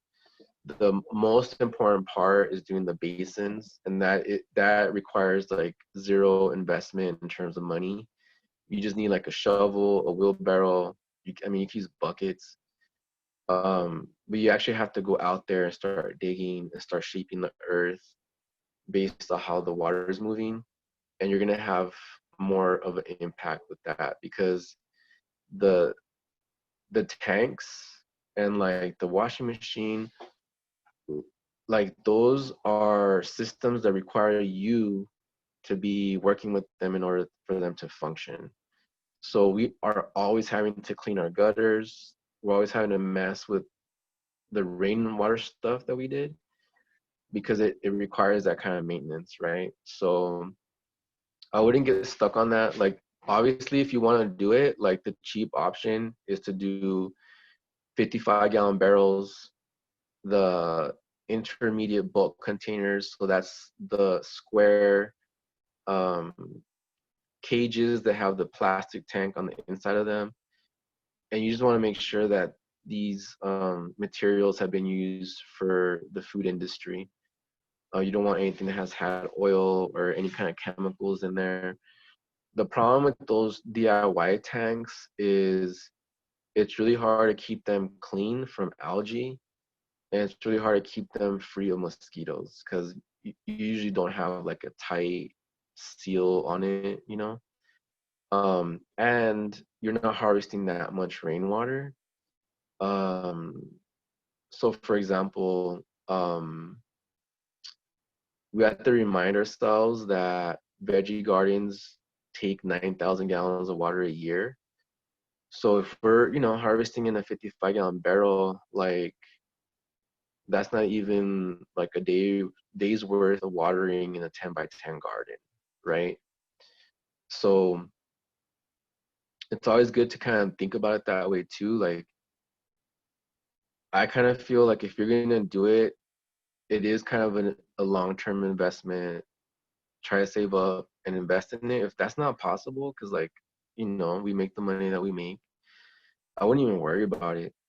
I would just do the passive rainwater harvesting. So planting the water in the land. That would be way more effective, and like you'd get way more out of that than installing a tank. I definitely wouldn't get stuck there. I think, like straight up, like if you're gonna spend money on something, spend money on a laundry gray water system. Everyone does laundry every week, and that laundry water could be feeding your fruit trees. That would be way more like worth putting money into than a tank, in my opinion.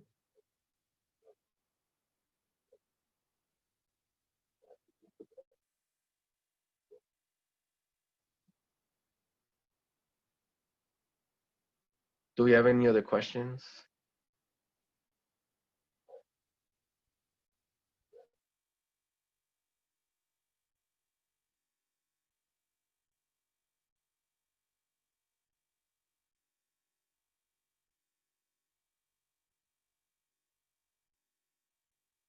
or comments? Like we can have a little discussion right now. Ideas, thoughts.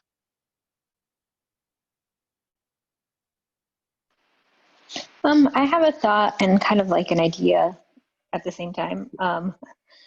So I work for a school, Raíces del Saber, Hinachli, and we have a kitchen where we do dishes, and like you were talking about using gray water. It's small, and I don't know where it runs out to. I'm guessing just like the plumbing and sewage, but like, how do you have any like thoughts about how we could use that water to water like fruit plants and stuff that you were talking about? Or is that Yes. just output from laundry? Okay. No, you could use the gray water sources that you can use are the laundry, which is the most common. You could use the kitchen sinks. You could use bathroom sinks. You could use the shower. Now, what makes it difficult or impossible is, are those fixtures attached to an exterior wall? Because it's always easier to get it to the landscape when you could drill a hole in the wall, and you want that hole to be as high as possible. So usually that means that the shower is out of the question unless the house is raised and you can access the plumbing. Or if you install an outside shower. Sometimes the laundry rooms are in the interior of the home, so you have to move the washing machine outside. And same thing with the kitchen sinks. If it's on an exterior wall, if the plumbing is facing the wall that is accessible from the outside, what you would want to do is drill a hole at the highest point possible so you can divert that water to the outside. And you want to make, and this is all going to be done with PVC pipe. So you're going to divert it to the outside, and then you have to maintain a 1/4-inch drop for every foot. In order to move water passively through a landscape, we have to maintain a 1/4-inch drop for every foot. And all you do is you go to the Home Depot, you buy a level that has the 1/4 inches marked on the little bar, and when you put it on the pipe, it'll tell you like what the drop is, if it's an eighth or it goes in increments of a 1/4 inch. So we want a minimum of a 1/4 inch for every foot. So that would be what dictates if it's possible or not. Because you need the pipe to come out high enough so you can have it come into the landscape in a way where you can maintain that 1/4 inch drop as far as you can take it. And you want to use at least a 1-inch PVC pipe so that you have the proper water flow. And that means you have to dig that pipe into the ground so it's not sticking out and people are tripping over it. So these are kind of the things that I look at and think about when I'm designing a gray water system for people. Is the pipe coming out high enough so that I can get the water to the basin I need to get it to and maintain that 1/4 inch drop? And that's all just doing math. And that'll also dictate how deep the basins need to be because you have to bury that pipe. So usually like the sinks work out if they're on an exterior wall because you have to plant 5 to 8 feet away from a wall so you're not cracking the foundation of the house or the building because it's all concrete slab. So if you're constantly getting the concrete slab wet, it's gonna crack. So you want to put that 5 or 8 feet away. So that would be like the determining factors, right? Like how high the pipe comes out. Can I run that 5 or 8 feet away and maintain the 1/4 inch drop with the 1-inch PVC pipe? Can I dig that into the ground so no one steps on it and cracks it? and then, you know, you would put your fruit trees there. And for gray water, the rules are you want to grow fruit trees or plants that grow up. And if you're growing veggies, like you can, for example, with like, it depends how much you're using the water. So like if you're using the sink like every other day or something like that, you could probably grow some veggies in there, but they would have to be veggies that live for 4 months and they grow up. So for example, if you do a watermelon, you don't want to harvest any of the watermelons that are in the basin sitting in the gray water, because they could have bad bacteria on it. You want to eat the melons that are, or the watermelons that are outside of the basin, right? Not interacting with the gray water. Or you can grow like an artichoke that grows up, and or like a rosemary or a sage plant, anything like that. Any plants that grow up, that are perennials, fruit trees, or veggies that grow up or grow out that are 4-month long plants. Because like you wouldn't want to do leafy greens, because they are just gonna take in whatever bacteria is in the soil and put it into the leaf, right?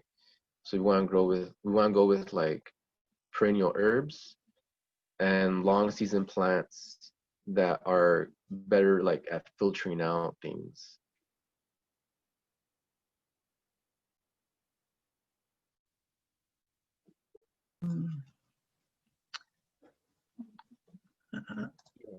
Anyone want to ask a question or kind of a comment?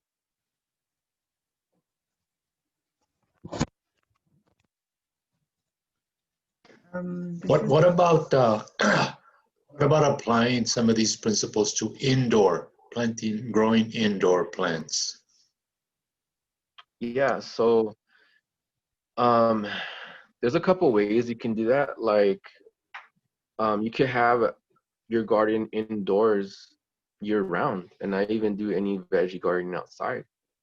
That would require you to get like a grow tent, grow lights, and all that. But the reality is you're gonna use less water. Like it is a lot easier to grow plants inside than outside, because you're not dealing with the heat. You're not gonna be dealing with the bugs. Like it's a lot easier. So, but the upfront investment cost is a lot higher. So you're gonna have to get a grow tent, you're gonna have to get a grow light, you're gonna have to spend the money on the electricity, but you're gonna have higher production. So it's just kind of one of those things. The other thing people do inside are like microgreens. But the same thing, you have to get a tent, you have to get grow lights. Sprouts are something that's like low tech. So you can just get like a sprout lid jar, get sprouting seeds, and make your own sprouts. We do that with the kids. Like they love sprouting seeds and making sprouts. It's pretty easy. You just have to get the right mason jar lids. We just use mason jars, and we grow our own seed, and sometimes we buy seed if we don't have any. No, it's not. Like a lot of people try to do the south facing window thing, but there's not very many like edible plants you can actually like do that with. Yeah, and like even like with seedlings and stuff, they don't grow properly, and it's just not very efficient. We grow all of our seedlings inside. So we have like a 2x4, like kind of like these kind of cabinets, like a 2x4, and we have 2 levels, and I have fluorescent lights on there. They're called T5 fluorescent lights. It's just for seedlings and cloning like fruit trees. So we can clone the pomegranate, the fig tree, we clone tomatoes, all kinds of stuff. And then we start our seeds inside. So we plant all of our seedlings inside. like 6 weeks before the season even starts, so that by the time it's time to plant, we have plants that are ready, and we get a jump start on the season.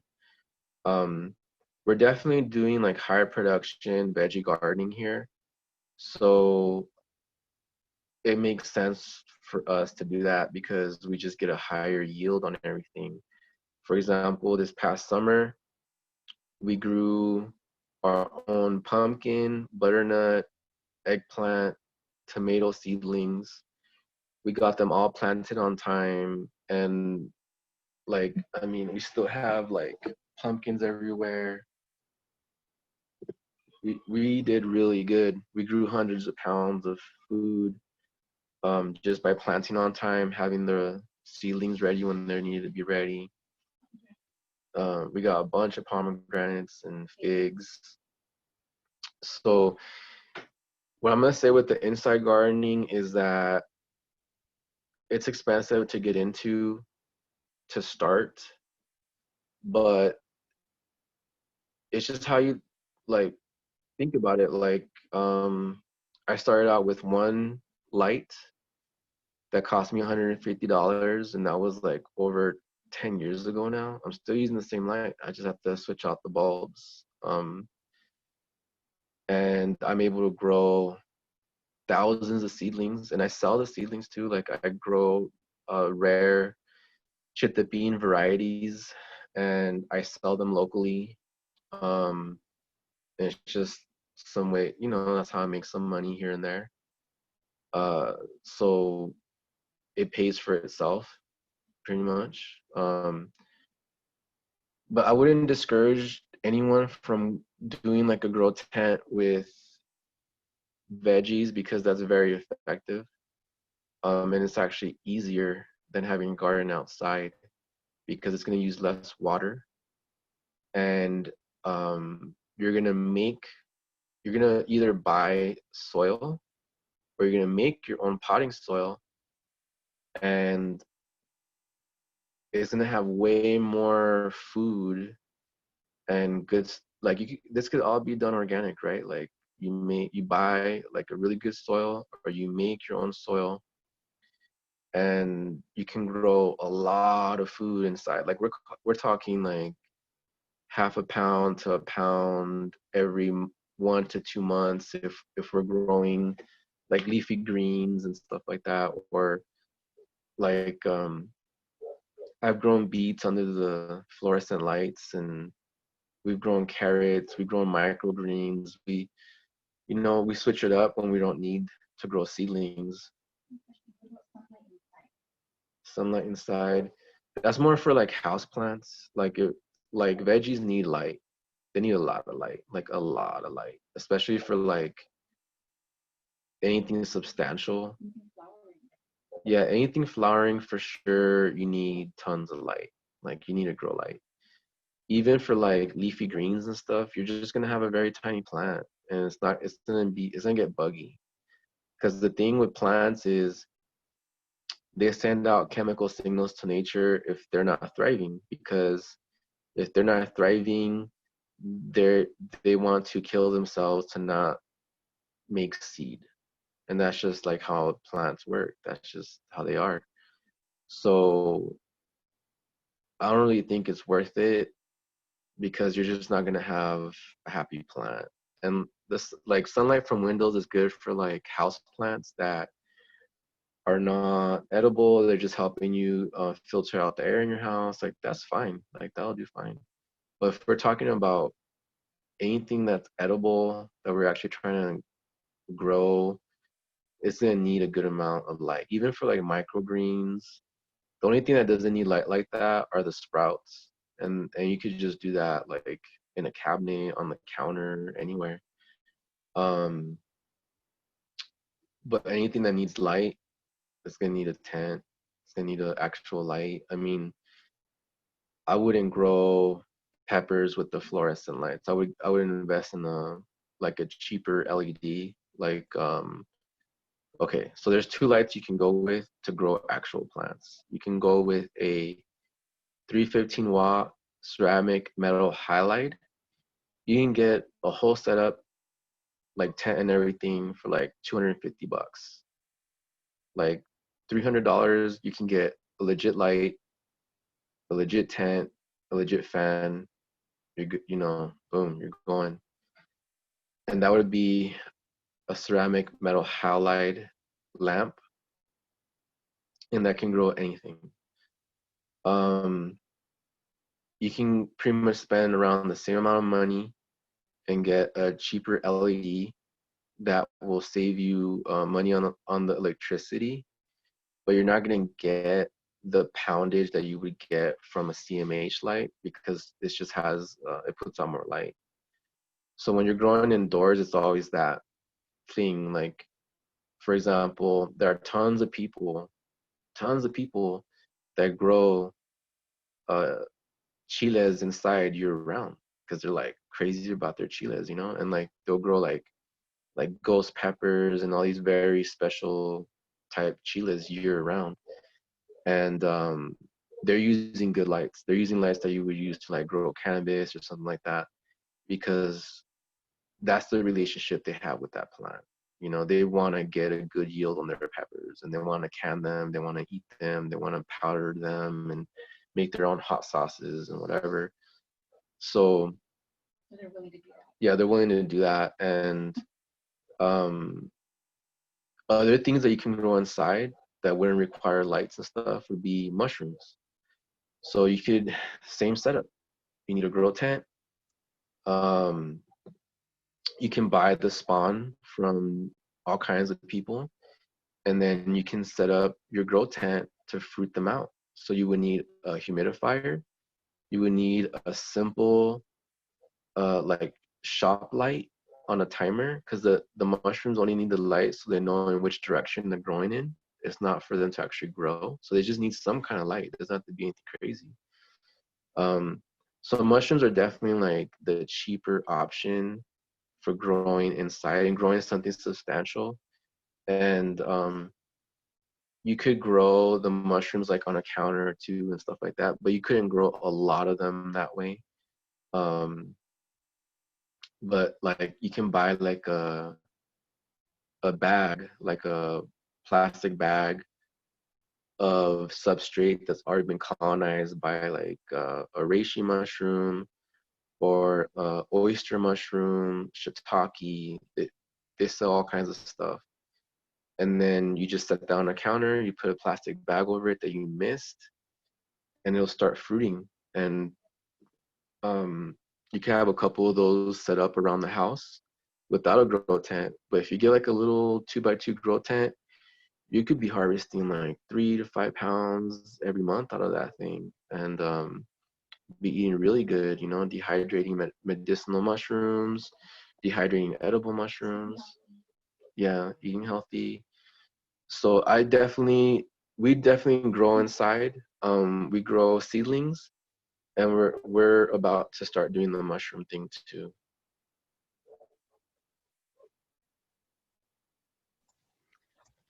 This is Lucia.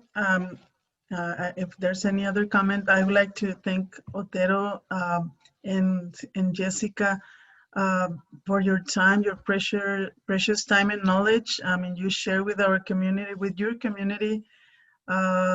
This information has any cost. We didn't get any grant to do this, and you're offering graciously your time and your knowledge as always. We're going to upload this into a YouTube video to put available to our community. We have collaborators present right now, like Maria Rocha with the Institute for Indigenous Institute in Texas, and Tlahuilcalli from Albuquerque, and our partners here. So La Semilla Food Center in Las Cruces, so here in Doñana, they ask us as well. So there are people that couldn't be here, but definitely like in Raíces del Saber, Anita and Kayla are our OST coordinators, and they are working on this community garden with the kinders and with our students, and learning a lot. I'm learning a lot as well, and to do this in the house. And I don't know if someone of you, the participants, would like to take in your words, say something or ask for something, but I think we said to honor your time as well. We said that from 10 to 12, right? Mm-hmm. Yeah, but I'm definitely open to questions. Like if people have questions, we can wrap up with questions and just make sure that I want to close it, you know what I mean? So that I don't want people walking away right now with like questions that they wanted to ask but couldn't, you know?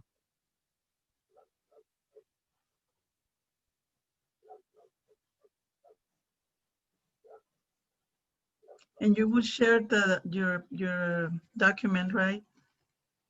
Yeah, I think Jessica emailed it to you. I emailed it to Carlos. It should be shareable. It's a PDF. Okay. I have a question. We have a lot of mesquite trees that are not being used or not being, the mesquite beans are not being used. They just grow and they drop off. How could we design a system so that we can make the mesquite trees grow even more beans, and what's the harvesting cycle on them?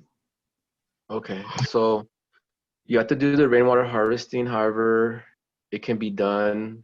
So you have to kind of like see what you can do because the plants are already there. Definitely for sure mulch, like throw down wood chips around the trees. Try and install some basins near the trees if possible. So those two things would help with bringing the production up. The way to harvest them is by hand. So it's about a 3-week window before the monsoon rains. So you don't want to harvest them after they've been rained on because they pretty much grow a mold that causes cancer. I forget the name of the mold, but that's something that we learned here in Tucson through working with the U of A, and I did a lot of work with the Desert Harvesters. It's a nonprofit here, and they have a milling event every November where you can bring your mesquite pods and they'll throw them through a hammer mill, and you'll get the mesquite flour, right? So what they learned working with the U of A is that if you harvest the mesquite pods after the monsoon has started, they grow this mold, and it could mess up your kidneys and different things. Yeah. So that study was really interesting because we already knew that, my grandmothers, they were out there harvesting mesquite y bellotas antes que vienen las lluvias. So so we knew that, but of course the U of A just came out with the wonderful study that corroborated it. So here you go, Zotero. So you have about a 3-week window before, or at least we do. It might be different over there, but over here, it works out to about 3 to 4 weeks where we can harvest a lot of mesquite before the first rains. And it takes some time for the mesquite to produce a pod that is harvestable. So what you want to do is when it starts to turn beige, you want to start checking them to see if they're dry enough to harvest. So you should be able to snap them in half and have it be like somewhat dry. It should be able to snap. And then you want to taste it because the flavor profile is super wide with mesquites. Like you can have a tree that tastes like chalk, really gross, like very bitter. And those are trees that we should harvest for firewood because we don't want them propagating, right? So those are the candidates to like, build a fire with.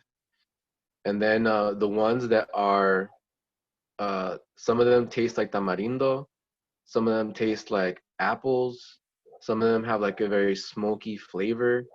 So whichever ones you like, those are the ones that you start propagating because you can harvest the seeds out of them because you don't eat the seed. You eat the hammer mill separates the husk and it mills the husk and it separates the seed. The seed doesn't even get milled. It like ends up in the waste bin of the hammer mill. So you could harvest the seeds and plant them. You could put them into seed balls and start throwing them around, or the ones that taste good, right? So that's how we've been doing it down here. We get to, you have to figure out which ones taste good, and those become the trees that you harvest from. You try to harvest them before the rains, and the way you dry them is like herbs. You put them on a rack, in somewhere where it's not going to get rained on. A lot of people put them in 5-gallon buckets, and they install a wire mesh screen on the top so that it has air exchange. But they do need to be dried, because if you try to hammer mill them, and they have moisture content, it just turns into like a mush, and it messes up the machine. You can also use a hand mill, which is what we have. We have a little hand mill. You can just run the mesquite pods through the hand mill and do it a couple times until you get to the consistency that you need. And that is a little bit better in my opinion, because the hammer mill is nice because you can take like 20 buckets and it doesn't cost that much. They only charge, I think, like $5 a bucket. And yeah, because here we have a community hammer mill, and I helped like make that happen. Like we got grants and we bought like, there's like 3 hammer mills that go around doing this stuff. And the farm I worked at, we were one of the sites where you could pick up and drop off. So the hammer mill that we got, I think was like 10 grand. So it's like, it's a big thing, to invest in. Zotero, Yeah. how much can we get off of one mesquite tree if we do it right? Like a lot. Like if we're talking a mature tree, we're talking like in the hundreds of pounds. Like this is, Wow. like, We have a property so where there are 5 mesquite trees. Yeah, just think about it. Like those 5 mesquite trees, how many truck beds will they fill with mesquite pods? Like a good amount, Wow. So when you grind it down, we're talking maybe a couple of 55-gallon barrels, like it's real food. It's substantial. It's one of the, in my opinion, it's one of the native plants that really lends itself to farming. It's a different style of farming, but it's not very different than like farming fruit trees. Like same thing. You have a 3 to 4 week window to get it, and you get as much as you can when it's in season, and that's the season. It's like you can plan for it, when it's coming, and you could make the time for it and all that. But yeah, like if the thing that makes it, that the barrier to the production is the hammer mill. Because if you're trying to provide the community with mesquite flour, you're gonna need the hammer mill to like go through like 55-gallon barrels of mesquite pods or truckloads of mesquite pods, like and that's where the funnel happens. But for like personals, a hand mill is perfect, like for a little family, because it's gonna stay more like flour goes bad, right? So the reason I don't like to mill the mesquite for myself is because then I have to use that mesquite within a year or freeze it, and we don't have the freezer space. So I would rather just have the pods in 5-gallon buckets totally dry, ready to throw into a mill that I hand crank, and then I make like like a 1/2-gallon mason jar of mesquite flour that's fresh, and we could go through that. So that's how we do it. And the hand mill is a lot cheaper. Like it's way cheaper. It's not 10K.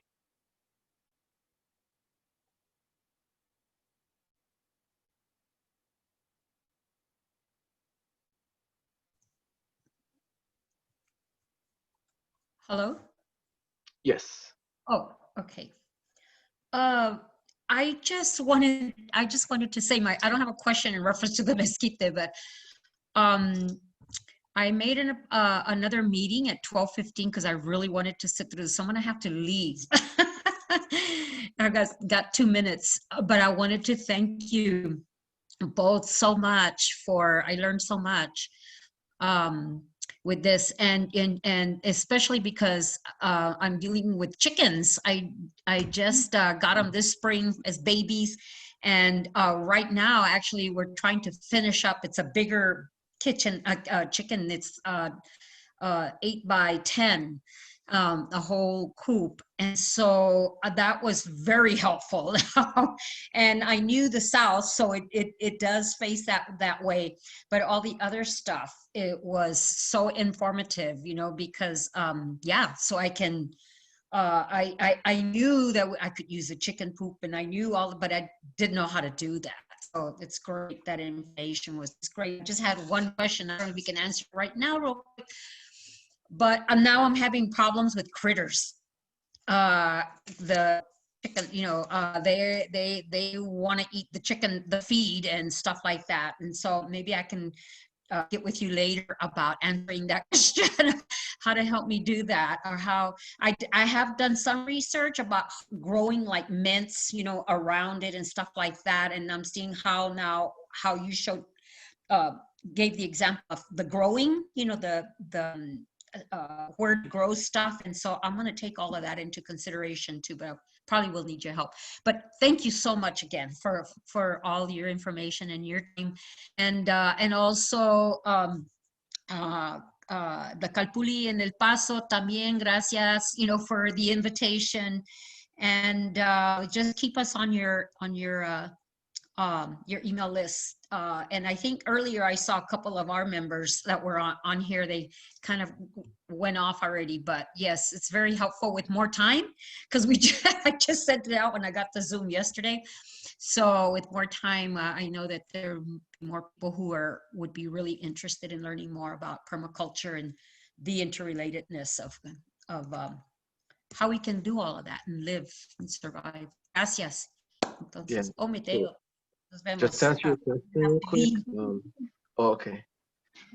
Well, just really quick, we put two layers of wire. We put the chicken wire, and then we put horse fencing, and that's for the coyotes and dogs, because we've lost chickens to coyotes, not dogs.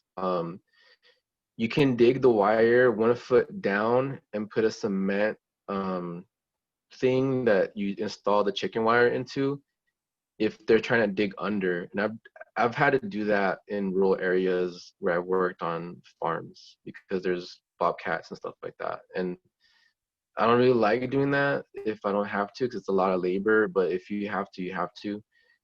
And then we put shade cloth on our chicken coop so that the little birds can't come in and eat all the food.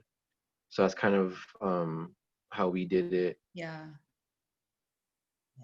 Well, I'm talking about the smaller little critters, because we're like, my property's right up against an acequia, and then the chicken coop is probably like maybe 10 to 15 feet within the property, so we're not too far from that. So we get a lot of little mice and little the small critters, because it is fenced in and all of that. And but yeah, in terms of the little ones, how to keep those out of there. And so You're gonna have to do the concrete thing, like a foot into the ground. That's what I thought. Yeah, which is kind of sad, but it's really the only way to keep, because they're probably digging under it, Yeah. Or if Okay. if the holes on the wire are too big, they can just go through too. So yeah, there's different sizes of wire, so you definitely want to put like the smallest one on the bottom of it and see if that helps. Yeah. Jessica says she's gonna send you a picture. Okay, good. Thank you. Entonces, pues nos vemos, and we'll I look forward to the second part or third or however many more of your teachings. Thank you. Thank you. Thank you.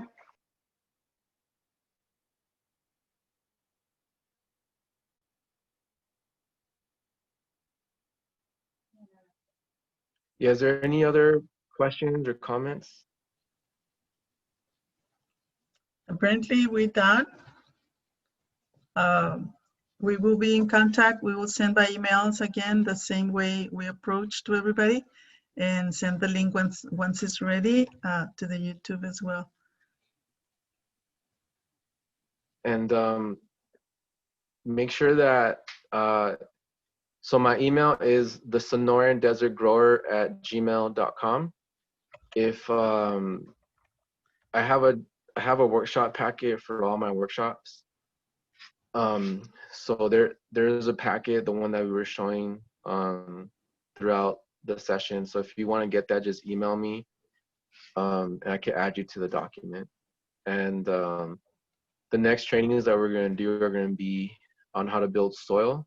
So what is soil, how to make compost, how to make worm castings, how to make compost extract. That's going to be like the whole workshop. And then the third workshop is going to be how to actually grow for production. So how to grow healthy plants so that we're harvesting hundreds of pounds every season. And it's really geared towards that. It's geared towards growing to feed people. So that's going to be the third workshop in the series, but we had to kind of build up to it, right? So that we hit all the nitty-gritty stuff today with how to design stuff, the planting the rain, which is the most important part, how the sun works. And now we can get into like, okay, how do we build soil for our gardens, and then how do we grow? Great. Yeah. So Carlos, you don't have anything else? No, just Tlahuilcalli, both of you, and it's a journey that all of us need to continue in rediscovering our relationship with Mother Earth. Thank you. Yes, thank you so much. We really appreciate it, and happy to share this really important information. Okay, everybody. Bye. Thank you so much. Bye. Thank you guys. You want to get off it? Bye.